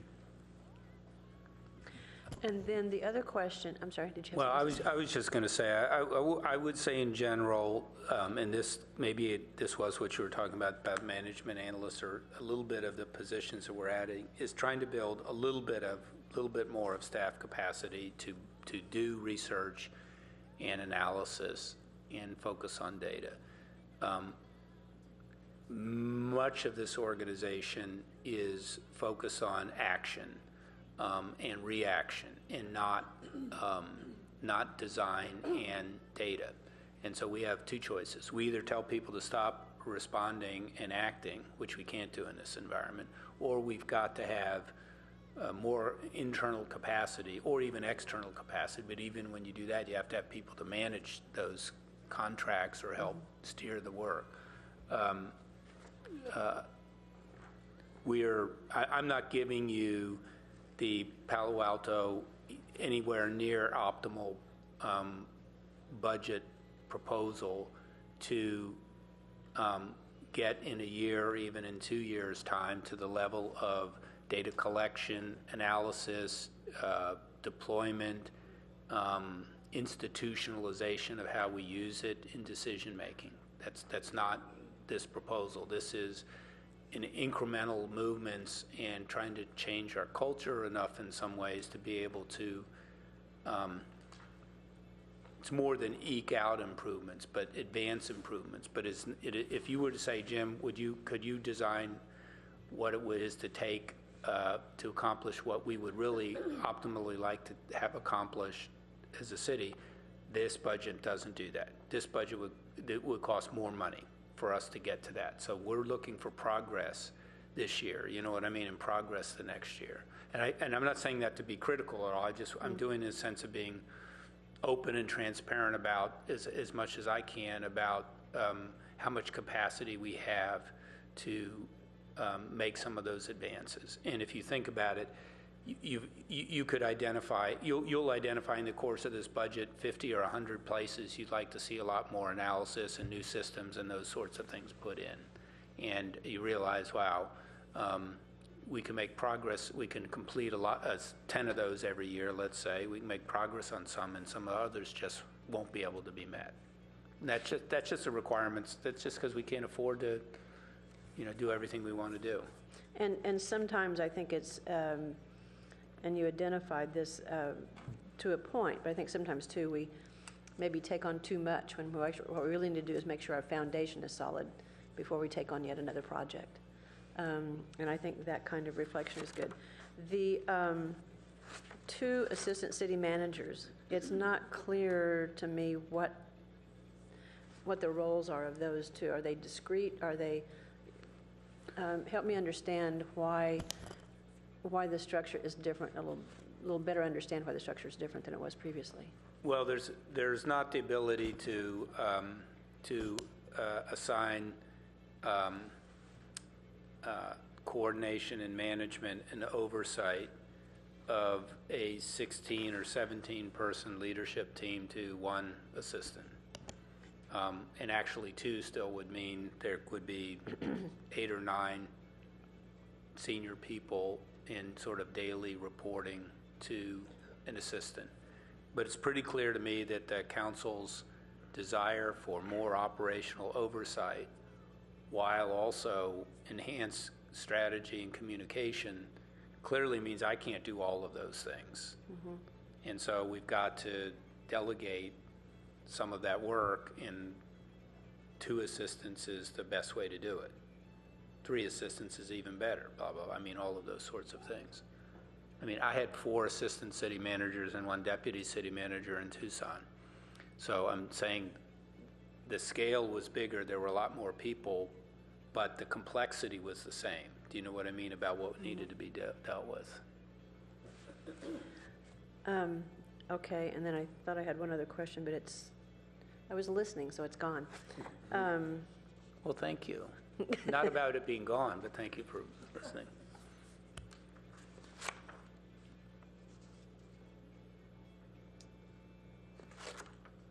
It's not coming back to me, I'm sorry. I'll be here all month. So let me ask a quick question. On page 126, contract services increases dramatically. Is there, what's happening there that led to that increase? Sorry, it's kind of the middle of the page. It's increasing 114%. So there's really 2 reasons. So what you see in this budget view, you see it first by division, and that's $150,000 for our Palo Alto. But now you're looking at by expenditure category. So in this case, contractual services is really 2 increases. One is the $150,000 for our Palo Alto, and the other difference is the legislative advocacy contract, which is a base budget item. You see this on page 127 as item, the 3rd item down under legal advocacy contract, city council approval on February 24th. I see. So this is the State lobbyist. That's the state lobbyist. Yep. So it's these 2 items together which have increased the contractual services cost for the department. So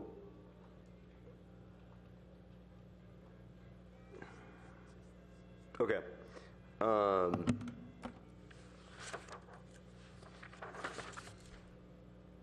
Yeah, that's. Let me ask one more question. So just so I'm understanding this correctly. So on page 126, we've got salary, and under salary and benefits, the line item salary, and that's gone up 126,000. That includes the allocated salary for that communications person, or that does not include the allocated salary for the communications person who we're using that money to funnel towards the. Yeah, that includes the salary for the vacant communications manager position. Okay. As well, what you have in here as well as part of the increases, the council approved an increase in salary for the city manager. And then the changing of the structure and having an assistant correct. City manager instead of assistant to so the that will city be all manager. included in this change. Okay. That's all I've got. Did you have another quick question? Yeah, please. So the 126 is follow-up to Councilmember Berman, or Chair Berman's question. The 127, Mark. There we go. Now we're talking. The 127,000, so that's city manager increase, I presume any other increases in that Yeah, department? let's get that said. There's a small city manager increase that is in there. The large piece is the assistant, the upgrade from the assistant to the assistant, which is 94,000. And other salary increases which may have been granted and then annualized for the next fiscal year. That was the other question. It was the 94K, because that's the difference, and I don't remember where I had, oh, here it is, next page, 129.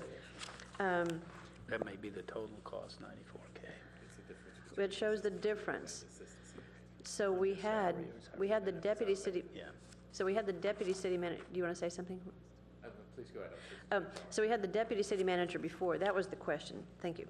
We had the deputy city manager before, and we had an assistant city manager before. Right. So if there's an increase of $94,000, it kind of makes my eyebrows raise. It's like, how much are we paying? That includes salary and benefits increases. So your 94,000 would include the pension cost as well as the salary cost. The incremental increase from an assistant to the city manager position to an assistant city manager position. It still looks like a heap of money to me. Well, the difference, I don't know the exact figure, but I would think the difference between an assistant to and an assistant city manager in the salary range we have is probably in the 60,000, about $60,000. Well, and difference. quickly explain how, these are two totally different roles. One was essentially an assistant to you. Right. And the other is an assistant city manager overseeing and managing a lot of people. That's exactly right. An assistant city manager would be the acting city manager if I'm not around.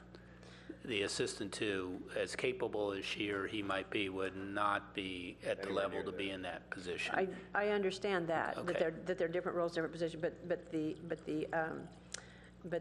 differential there kind of, it did make my eyebrows raise. So, yeah. Well, then if anything, I I'm didn't sure have a the good- assistant twos were saying I was underpaying them was the issue then. So. And now okay. they're gone.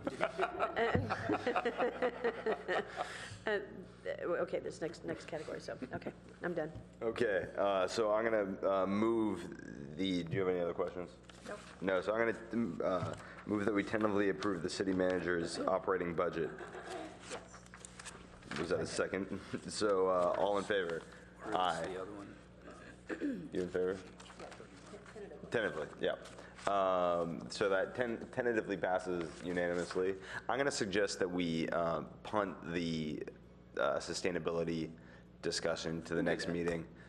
It's getting late, and our Pat, who's not here, I'm sure, would like to participate in that one. But let's do this last one, though, the non-departmental that we never got to, that I assume shouldn't take too long. Sure. And it'll just be a quick one, and then we can not punt too much to the next meeting. What page is that one? 397.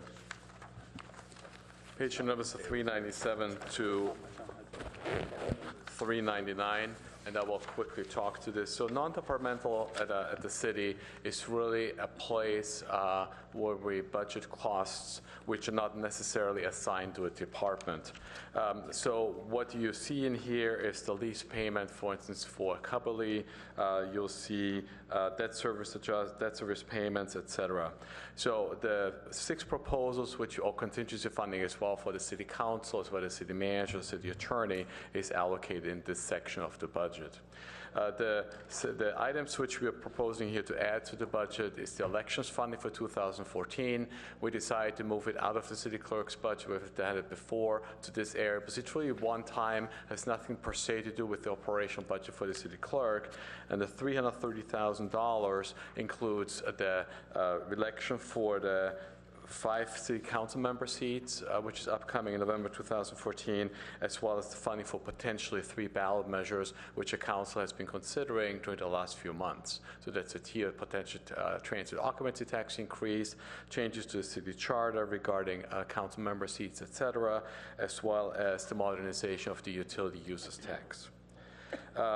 Then council decided, gave direction to the city manager in February 2014 regarding negotiations for the Cubby lease and how to address the negotiations with the Palo Alto School District. Part of the direction were really 2 items which you see reflected in this section of the budget. Number one, we directed the city manager or the staff not to pay for the covenant to develop anymore. That's in the calendar year basis payment, so it's in the budget until December 2014. However, the 6 months of that payment, about $950,000, is set aside in the reserve in this section of the budget. Additionally, tied in with that, and that's in a places memo today, we have interest CPI increases as well in general for the lease payment. And this is then, once it's set aside by the council in the reserve, the intent is per the council's direction to use it for future maintenance and infrastructure improvements at the site. We also, council approved overall a transportation management plan, TMA, in February, and directed staff to issue 2 RFPs. One is for a potential shuttle service enhancement within the city, and the second is for a transportation management authority. What we're doing here in this area, we're setting funds aside for those purposes. So once the city council or staff comes forward with a contract award, we're ready, whether it's end of this fiscal year or next fiscal year, based on council direction, we've set money aside for those 2 initiatives. Lastly, in December, council adopted the public art ordinance for private developments. In order to support that, we are budgeting a public art manager full-time and the public art fund, but there's not sufficient funds there, so we defunded the part-time position in general fund, increased the general fund subsidy a little bit, and that's a total of $96,000, which we're transferring to the public art fund to fund this position. So that we have now a full-time public art manager available for the city to run the public art program for private development, as well as the city's public art program. And lastly, Molly Stump talked about this story today. There's a one-time increase in the city attorney contingency to fund potential litigation issues until she has the legal fellow on staff, which is effective hopefully January 1, 2015. And that concludes the presentation. Questions? Comments? Yeah, please. One question. Remind me, the public art manager position, that can be funded through the public art program, and this is just funding it, but it'll be replenished. Is that right? So you're probably talking about the private development public art program? Yes. That's correct. So the way council approved the ordinance allows for administrative costs up to 20%. And so the portion which we're funding this public art manager with is pretty much a portion of this administrative cost. Additionally, when a private development happens within the city, a fee is charged to the developer in order to support that particular development, although the developer may be pursuing public art project by themselves. That's what I was remembering, but I couldn't be for sure that I was remembering correctly, so I just want to make sure. Sure. So, Jim, did you have something? Oh, no. Sorry, no. No, don't be Okay. sorry. That's just fine. Yeah. Okay. I didn't think it looked like I was pressing. It looked like you were about to do that, yeah. On a motion? Yes. You're good? Okay, so tentatively move non-departmental approval. Second. Any other questions, comments? One. One more. One question, and Lalo, I meant to contact you earlier about this, but if you could provide this to us, it would be really helpful. If memory serves, I think in 2003, welcome, we have more staff. I think in 2003, the budget was something like $114 million. We'll pull it up, but that sounds about right. Yeah, and then this year, we're looking at it basically roundly $170 million. And so I guess if you think about that, that's a 50% increase in just 11 years. And so what would be really, really helpful to help us do like longer range planning is, and we can guess pretty easily where some large hunks of that increase have been, but it's a significant change in not very many years. And so I think it would be helpful for us to have a better understanding of what's created those changes. Benefits, of course, is a huge piece of that, pension and benefits, but benefits especially, but that's frightening. So let us take a look and bring something back to you. I can give you a quick overview. Last year, I looked back 20 years ago, and the percentage of salary and benefits was in the same target range as it was last year. It was in the 60% range. So you know how we said tonight it was about 63%. So let us do a little bit of work and see which night we can incorporate some of the data, and it's part of the information of the memo.